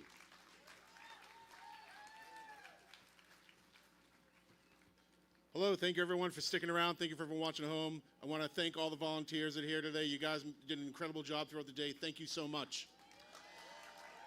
My name is Stephen Mandilli. Over the years, I've been called many things, but the titles I held closest to my heart are husband, father, veteran, and survivor. Today, I want to focus on the last two, being a veteran and a survivor. I've been diagnosed and received treatment for depression, anxiety, and post-traumatic stress disorders. I'm one of tens of millions of people who are affected by mental illness, doing my best to heal, grow, create, laugh, and inspire every day. My mental health journey began in 2005 in Iraq after a sustaining spinal cord injury that flipped my life upside down. For a decade, all I could focus on was pain, the chronic physical pain and the chronic mental pain of the abilities and the future that I lost. So I was prescribed medications, including many benzodiazepines and opioids. I was full of anger, hate, and resentment. I had many rageful and manic episodes where I'd yell at people for looking at me. I would smash and break things. I would headbutt walls and doors. I got into fistfights with strangers. I would get so confused, constantly getting lost when I would leave my house and just cry for hours.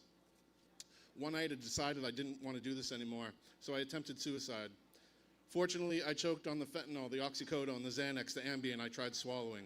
The first difficult step was accepting that I had a mental health issue, but the most challenging step was asking for help. Many healthcare professionals and people in recovery understand that sustainable healing and recovery cannot begin until someone is truly ready and committed to change. I approached my primary care doctor at the VA about my plan to stop taking medications I'd been prescribed and replace them with medical cannabis. She put her job on the line by defying VA policy, postponing mandatory urinalysis testing to support me while I tapered off those medications and transitioned to cannabis.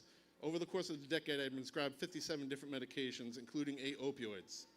The withdrawals were hell, but in just 5 months, I was completely off all of them.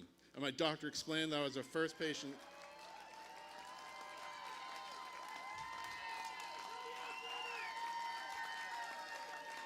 Thank you. I was completely off all of them. My doctor explained to me I was her first patient in 20 years of working at the VA to successfully get off those drugs. When she said that, I felt a brief moment of pride, followed quickly by sadness, because in that moment, I realized how many people I'd loved, grown up with, or served with alongside would never got that chance. Too many lives have been lost to mental health struggles and the disease of addiction. The truth stays with me. It reminds me why speaking up, seeking help, and fixing the system matters so much.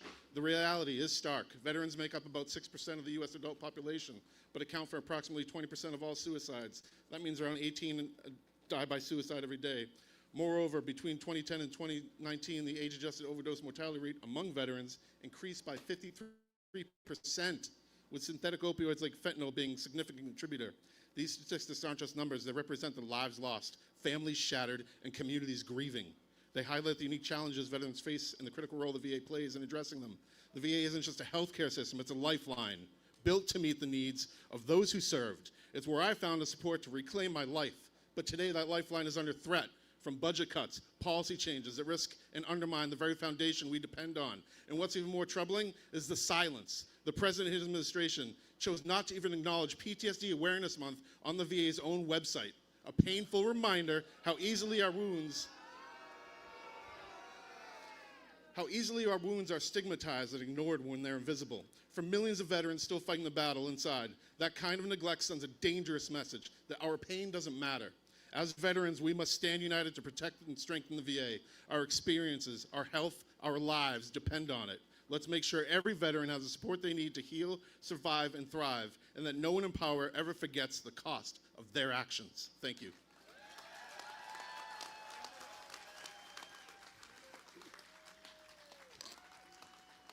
Good afternoon, ladies and gentlemen. My name is Nadim Yousefi. I'm a prior service, Marine Corps, Semper Fi. I'm currently serving in the reserves. But before long, I earned the title of the Marine. I stood beside American forces in uniform with no patch, no rank, as a linguist, as an interpreter, as a culture advisor.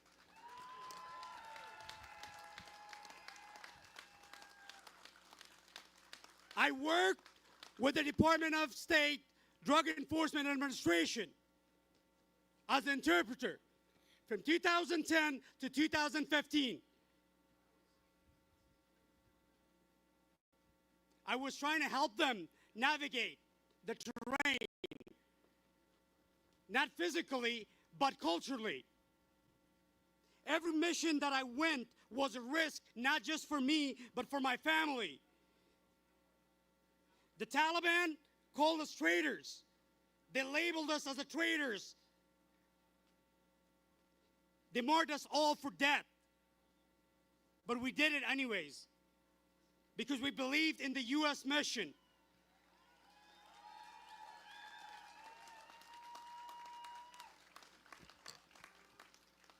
We believed in the promise in 2015. I was one of the lucky ones that I got here through SIV, Special Immigration Visa. I started a new life out of a gratitude for what this country has given me, a second chance. But not everyone who served beside me was fortunate as me. Since the U.S. hasty withdrawal from Afghanistan in 2021, thousands of former interpreters, contractors, local partners have left behind. They are hiding. They're being haunted every day. Their children are growing in fear simply because their parents believe in the United States. We made promise to protect those who protect us, but now that promise is broken.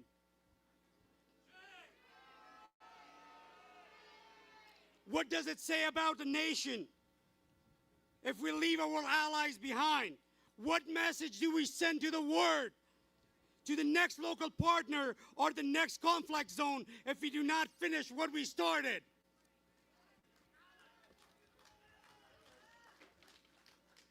I'm here today to call on our leaders to act. We need to increase the cap on a special immigration visa, or SIV.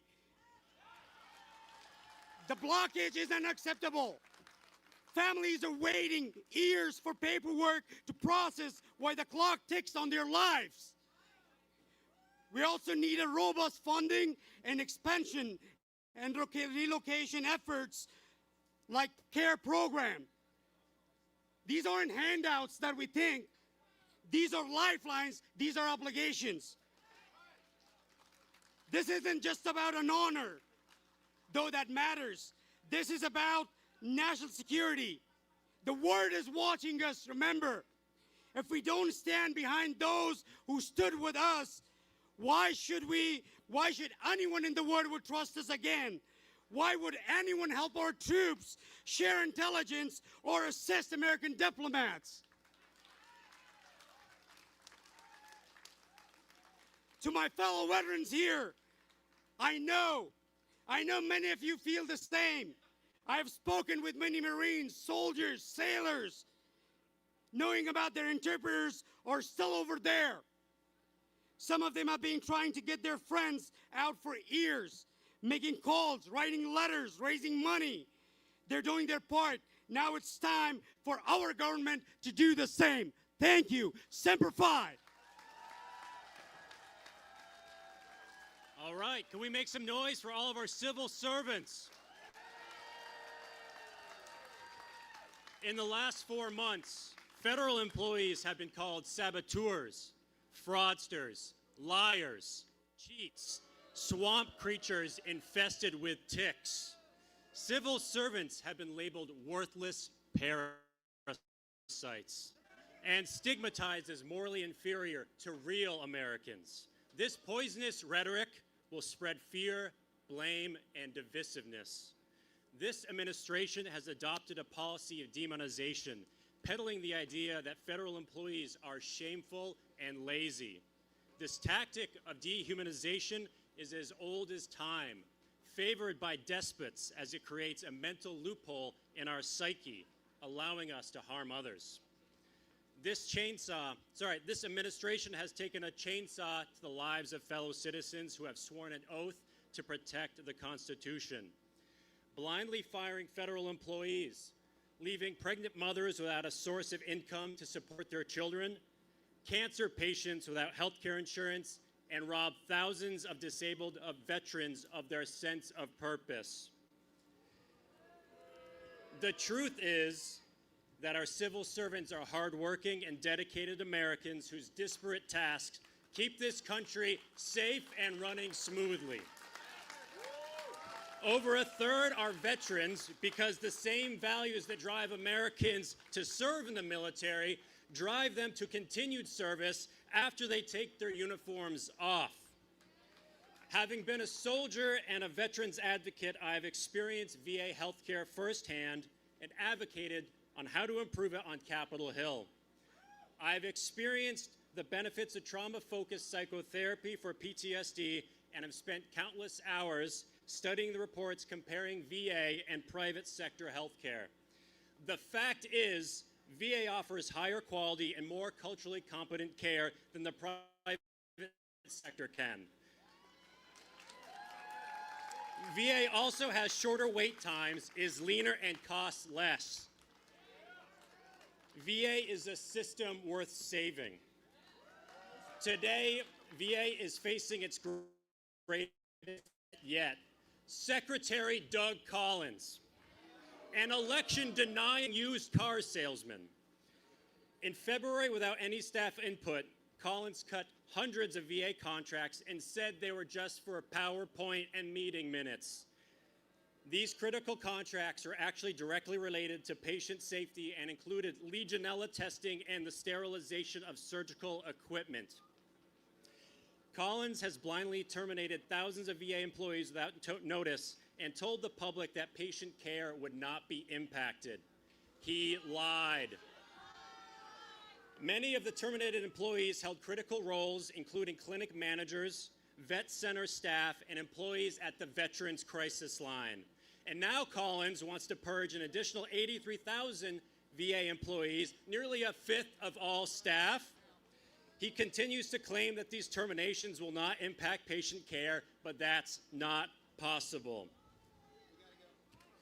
Now is not the time to weaken VA, not as our Vietnam War veterans age and rates of rare and aggressive forms of cancer among post-9/11 veterans skyrocket.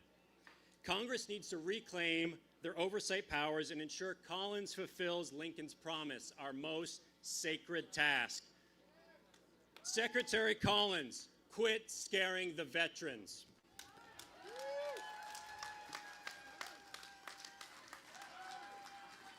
Thank you, IAVVA. Let's hear it one more time for Iraq and Afghanistan Veterans of America. All right, these two guys, come here. I feel like I've known the two Chris's my whole life. Chris Purdy is the CEO of the Chamberlain Network, an Army vet. Chris Goldsmith is the founder and CEO of Task Force Butler, and get this, because it's pretty fitting right now, he runs Veterans Fighting Fascism. And this Chris has family in the crowd. Julie and Torrin, where are they? This Chris does not, because he became a dad for the first time 11 days ago. And his daughter Sylvie is at home watching the live stream, I am told. But most importantly, these two guys are the reason this exists, along with a small team of incredibly dedicated vets. Unite for Veterans boils down to the incredible efforts of Chris and the team around him. All yours, guys. What? Any Army in the crowd? Any Air Force? Marines? Okay, I have crayons somewhere for the Marines. It's okay. As mentioned, I'm Chris Purdy. I am a U.S. Army veteran. I served in Iraq in the global war on terror, like many of you in the crowd, part of America's longest war. And we served because we believed this country was worth defending. And when we came home, and when we took off that uniform, what did we come back to? Political dysfunction, rising autocracy, a government willing to take away our liberties and destroy the very institutions that we swore to defend, and to break the contract it made with us and the American people. And even as we see this happen, we keep hearing the same tired line from politicians and corporations. You all know it. Thank you for your service. How many times have we heard that? How many times have we heard that empty phrase from politicians in that building, followed by silence, followed by cuts to our benefits, delays at the VA, attacks on our rights as Americans? They thank us with their words, and when they are in power, they take everything that we serve to defend. And that's why we're here today. We came to this rally not to reminisce about the past, but to fight for the future.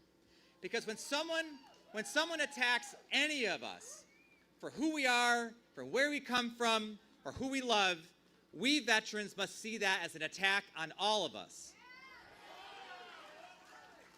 Our community is broad, it's diverse, and it's united in the belief that this country is a place for all of us. Because we know that we didn't swear an oath to a president or a party. We swore to the Constitution and the rule of law.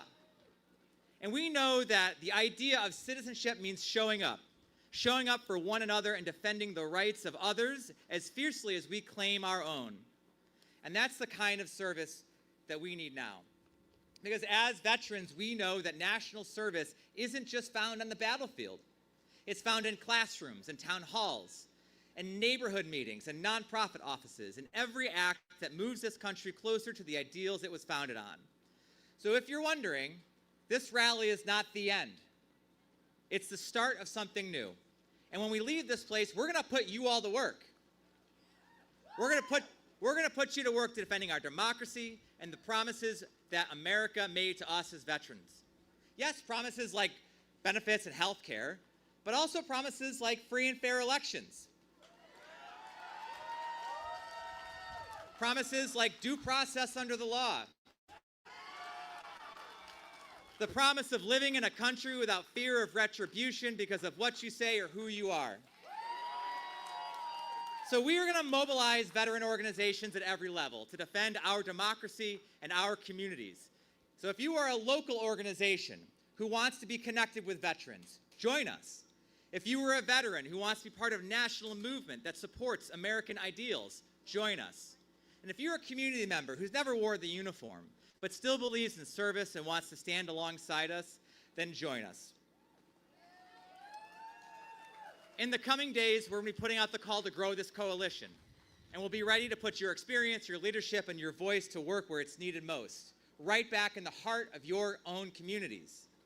And so, as was mentioned earlier, I want to pass it over to my friend Chris Goldsmith, who has been in the front line of this fight for years, a U.S. Army veteran, a watchdog for democracy, and a leader who knows how serious this moment is, and a new dad, Chris Goldsmith.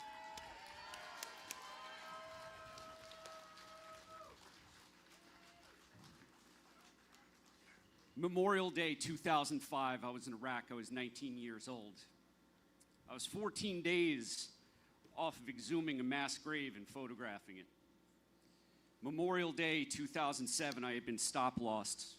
My exit term is, my ETS date, my exit term of service date, turned into my new deployment date. I got about 4 months of warning between the stop-loss orders and what would have been the end of my enlistment. Memorial Day, I went out onto Soldiers Field on Fort Stewart, Georgia, and I took a handful of Percocet and a bottle of vodka, and I tried to go.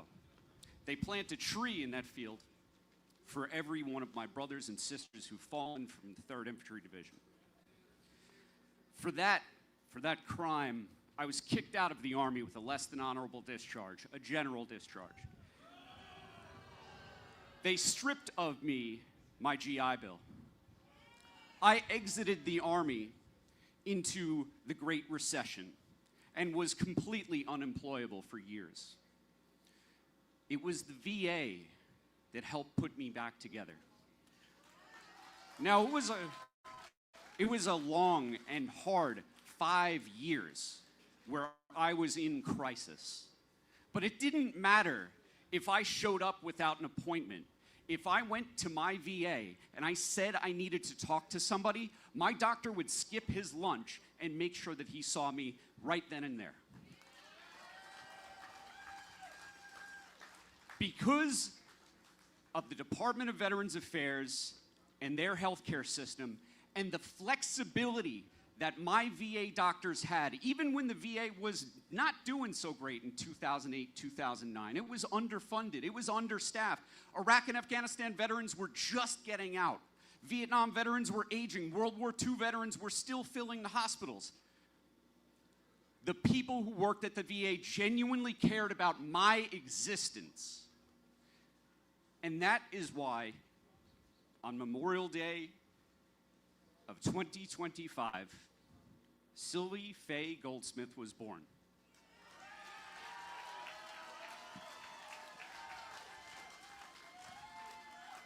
Because of the Department of Veterans Affairs and because of the staff that cared about me, I went from completely unemployable, a complete wreck, someone who lived their childhood dream of serving in the United States military, deploying on behalf of the American people to fight in an American war, like my grandfather and all of his brothers. I turned into a wreck, but the VA brought me back. Because of Voc Rehab, another essential benefit, I did not qualify for the GI Bill still. I still had that bad paper.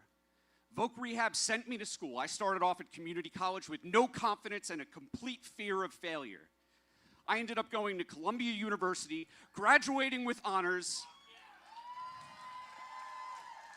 and working for Vietnam Veterans of America. And with a coalition of veterans organizations, every veteran organization you've seen up here today, we work together to pass the Forever GI Bill. So now, every person who earns the GI Bill never has it expire. Our generation, the Montgomery GI Bill generation, we used to have this mandatory 15-year, like they take it and leave it, right? Because of the VA, I was able to come up with the budgetary trick to remove that cap. Because of the VA, my daughter was born. And because of you and the support of you showing up and doing the thing, I know that Unite for Veterans is just at the beginning of accomplishing great things. I want you to look to your left and to your right now. The crowd has thinned out a little bit, and that's okay. I'm not offended. I love the Dropkick Murphys. But these are the people who really give a shit. These are the people who you connect with before you go home. Hint, hint, do that right now.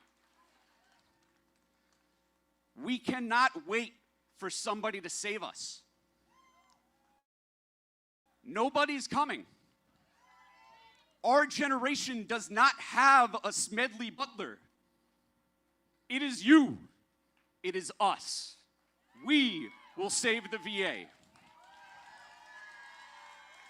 Because when we unite for veterans, we unite for America.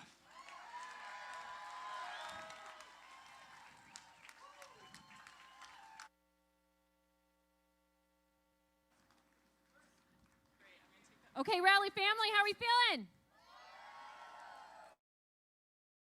Love to hear it. Okay, our next two guests are proof that duty to country does not end with uniform or party lines. They may come from different sides of the aisle, but they share the same oath, the same courage, and the same commitment. Connor Lamb is a Marine Corps veteran, a former federal prosecutor, and a Pennsylvania congressman who always puts service and solutions ahead of sound bites. He fought for veterans, for workers, and for families with quiet strength and unshakable integrity. Adam Kinzinger is an Air Force veteran and an Illinois congressman who stands when it mattered most, defending democracy, calling out extremism, and putting principle over politics even when it came at a personal cost. These two public servants may have come from different parties, but they are walking the same path now, the path of truth, accountability, and unity. Please welcome these two patriots that remind us what real leadership looks like. Connor, Liam, and Adam Kinzinger. Hey, what's up, everybody? Man, what a fired up crowd. This is great. Thank you so much. Listen, I know that you guys have had everybody tell you all the good reasons to do what you're doing. And I want to say thank you so much, because if anybody has any doubt about the future of this country, whether we'll get through any of these tough moments, I have no doubt, because all I have to do is look around. This is from the ground up. These are people that have said, we believe in our democracy, we believe in our veterans. One thing I want to do, though, because we've talked about a lot, one thing I want to do is talk about why this matters so much. So if you think back to the founding of this country, I want you to think back to the Revolution, right? To a bunch of people standing around saying, you know what, I think we can throw off the British crown, but every one of them had families, they had farms, they had lives, but they made a decision to put principles above what was convenient at that moment. And then you think through all the wars to the Civil War, when an entire generation of Americans stood up to free slaves and preserve the Union at incredible cost. And even after that, America persevered. It persevered through the First World War into the greatest generation, people like my grandfather, who stared down the Nazis in France, by the way, and who could never talk about it because of the damage that it took on him psychologically. And then I think about the Korean War. And if you ever wonder, by the way, what America means, Just look at that satellite image of North and South Korea. And if you look at South Korea with the bright lights, you know what America and what freedom means to the world. And then I think about the Vietnam veterans, by the way, that generation. Those of you here that served in Vietnam, you have a special spot in every one of our hearts up here because of what you endured and persevered so we didn't have to. I think about the peacetime veterans. I think about the Cold War veterans, the Desert Storm veterans, the post 9/11 generation. And my point is this: in 250 years of American history, going through ups, going through downs, it leads us to this finite moment right here, where all these things have been put on different generations. All we're being asked to do is stand up and say we will not back down in the defense of our democracy. All we're being asked to do is to stand up for our veterans and say veterans are more important than tech oligarchs. Veterans are more important than people who want to use the government to make $1 billion. Veterans are the backbone of this country. And that's why this is important, because, ladies and gentlemen, this is not left versus right. This is not even Republican against Democrat. This is freedom and democracy and support for our veterans against those that don't appreciate it and those that would seek authoritarianism in our country. And we're going to say no to that, and we're going to say no loudly. So I just want to say to every one of you, keep your hopes up. Get out there. Go to buildings like behind us. Talk to your members of Congress. Talk to your senators. Let them know that we will not be silent because we all stand here together. It doesn't matter where we come from, what state we grew up in, what our ethnicity is, who we love, any of our background. The only thing that matters is we are proud Americans and we refuse to relent. Ladies and gentlemen, I'd like to introduce my friend Connor Lamb. Nicely done.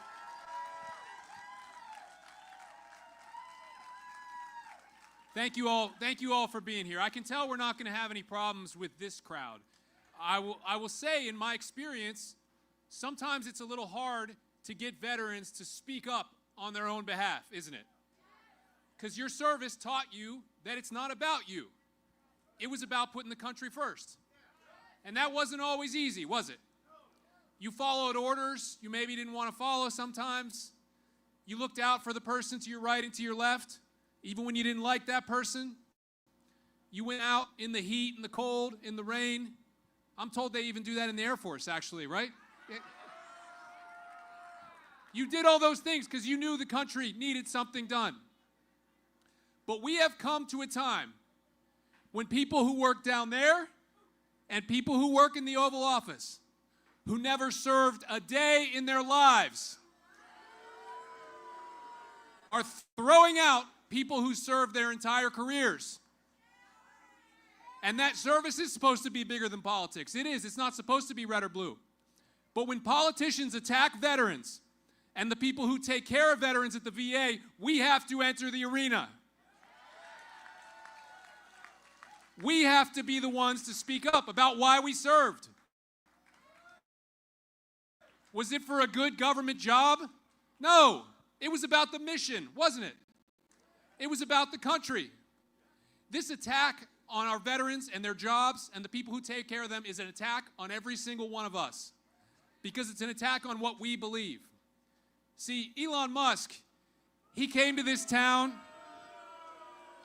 and what did he do? He pecked at a keyboard. Could that guy survive one day at Parris Island or Fort Benning? So who is he to judge anyone's service? We have to be the ones to speak up for these public servants. We swore an oath. Was that oath to any president? No. That oath was to the Constitution, which is there exactly for times like these, where people are in government not because they want to serve, but because they want power, and they think they're above the law. What they've done to these veterans is against the law. We swore to serve a government that follows the law, and our service continues. Does your oath continue? Yes, it does. And so it's incumbent upon every single one of us to stand up and say that. And these guys that think they're so powerful because they can fire veterans, they have no idea the power that veterans have as long as we stand together. You have seen your whole lives the power of what we believe in.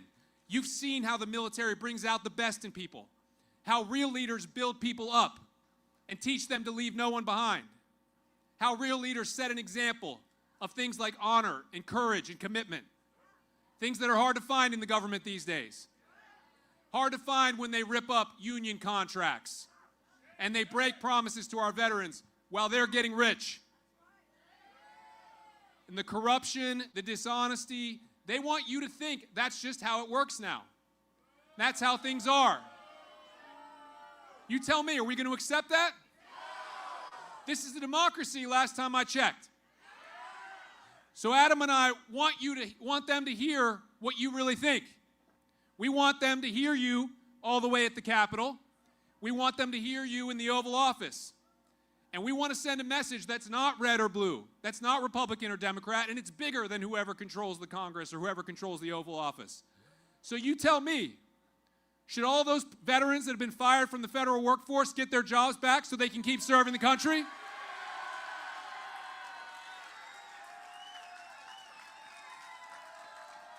Should the VA be fully funded and the doctors and nurses allowed to do their job? I got one for you. Do 22-year-old Doge members know anything about service compared to our veterans? And as Americans and American veterans, do we stand with our friends like those fighting for their freedom in Ukraine? That's it. You guys know what this is about. All we can do is ask you to never give up. Every rally, no matter how small, no matter in how red an area, how red a town, it is meaningful. We have to make our voices heard. Your oath continues forever. Please keep speaking up, and thank you for being here today. Thank you.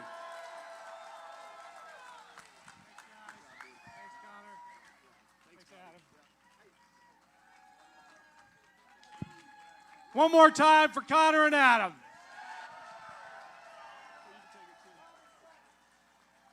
Said it. They have no idea how powerful veterans are when they stick together. They're about to find out.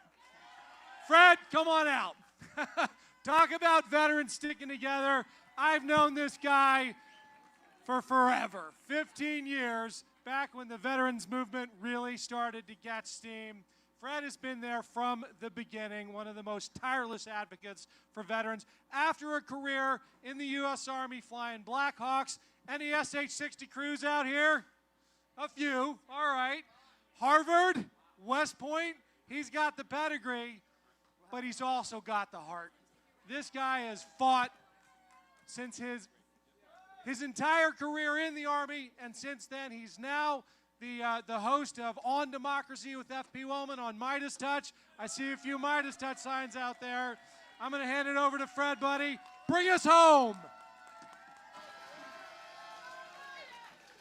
You know, I know I'm the last thing standing between you and the Metro and I-95. and beer. So I tell you what, I'll try not to keep us too long, but I want to tell you where we're going. You heard it from my colleagues, Chris, which is kind of hilarious if you think about it. But if you allow me to tell a short personal story before I get started. This is my only tattoo. I know, weird, right? An old Ranger with no tattoos. It says, "I'm not done yet."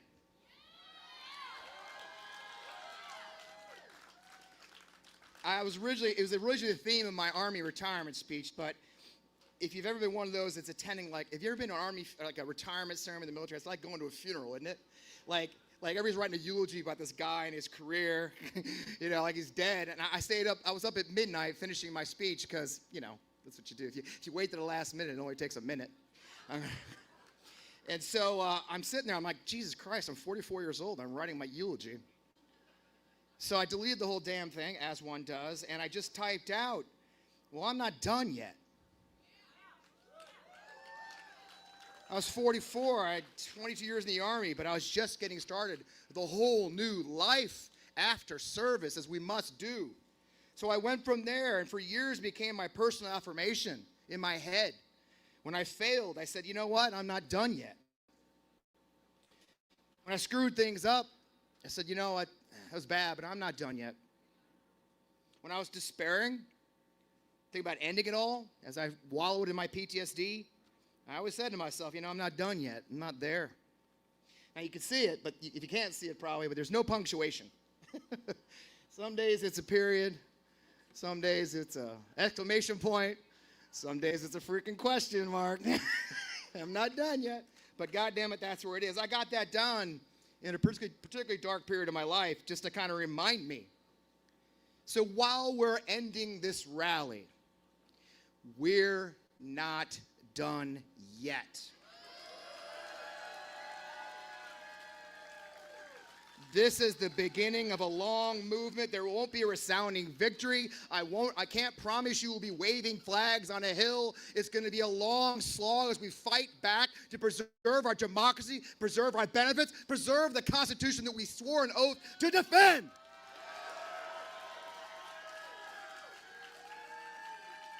Our power is in our united voices. This rally has been about uniting for veterans mostly, right? We talked about VA. My friends have talked about their services. But you see the second part up there? Unite for America. I want you to take this experience with you at home across the country. We have people from all 50 states. We're on a live stream across the country. Hell, C-SPAN's here. We are veterans, but first and foremost, we are Americans. We are America.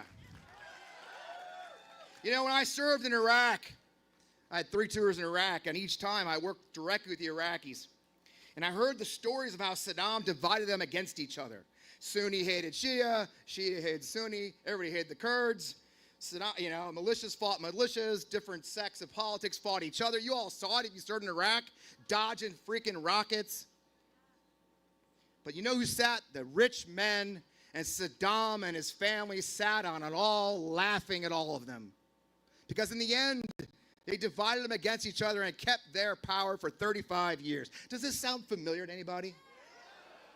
Does, doesn't it?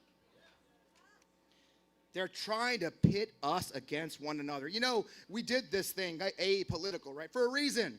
They want us to fight each other. We're united. From the foxhole to the front porch, we'll stand beside each other, not divided by partisanship, race, or money.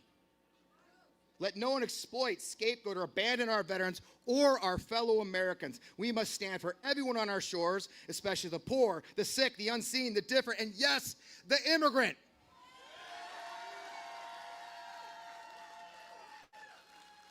Earlier you heard the Dropkick Murphys, which was awesome. They asked their new song, "Who will stand with us?"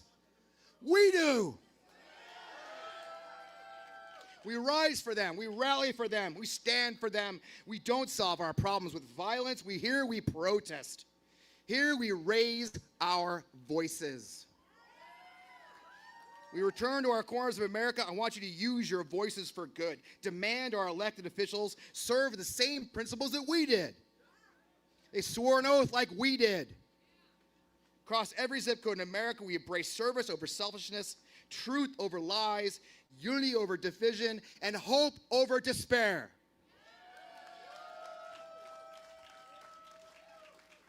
Now is the time for you who have stood with us today, by the way, 8 hours or so. Thank you. But you must go home and continue what we began here. You heard my colleagues. You've seen the speeches. You'll see it online. Fox News was streaming this for a while, y'all. But ladies and gentlemen, I'm going to ask you to repeat something to me. Ladies and gentlemen, we're not done. Now is this moment to step forward and speak with one voice because we will not accept the dismantling of all we fought for because we will not accept the lies because we will not accept the destruction of our democracy because we are going to go forward. We are not done. We are just beginning. This is a movement, not a moment. I need you to join us. Go to the website. Go to the call of action. Be a part of a movement that matters. This isn't party. This is us, Americans. Those who organized this event today, we're not done. They're over there. We're not done, are we, gang? And neither are you. Thank you for coming out to join us today. Go forth. Take our message across the country. We're not done.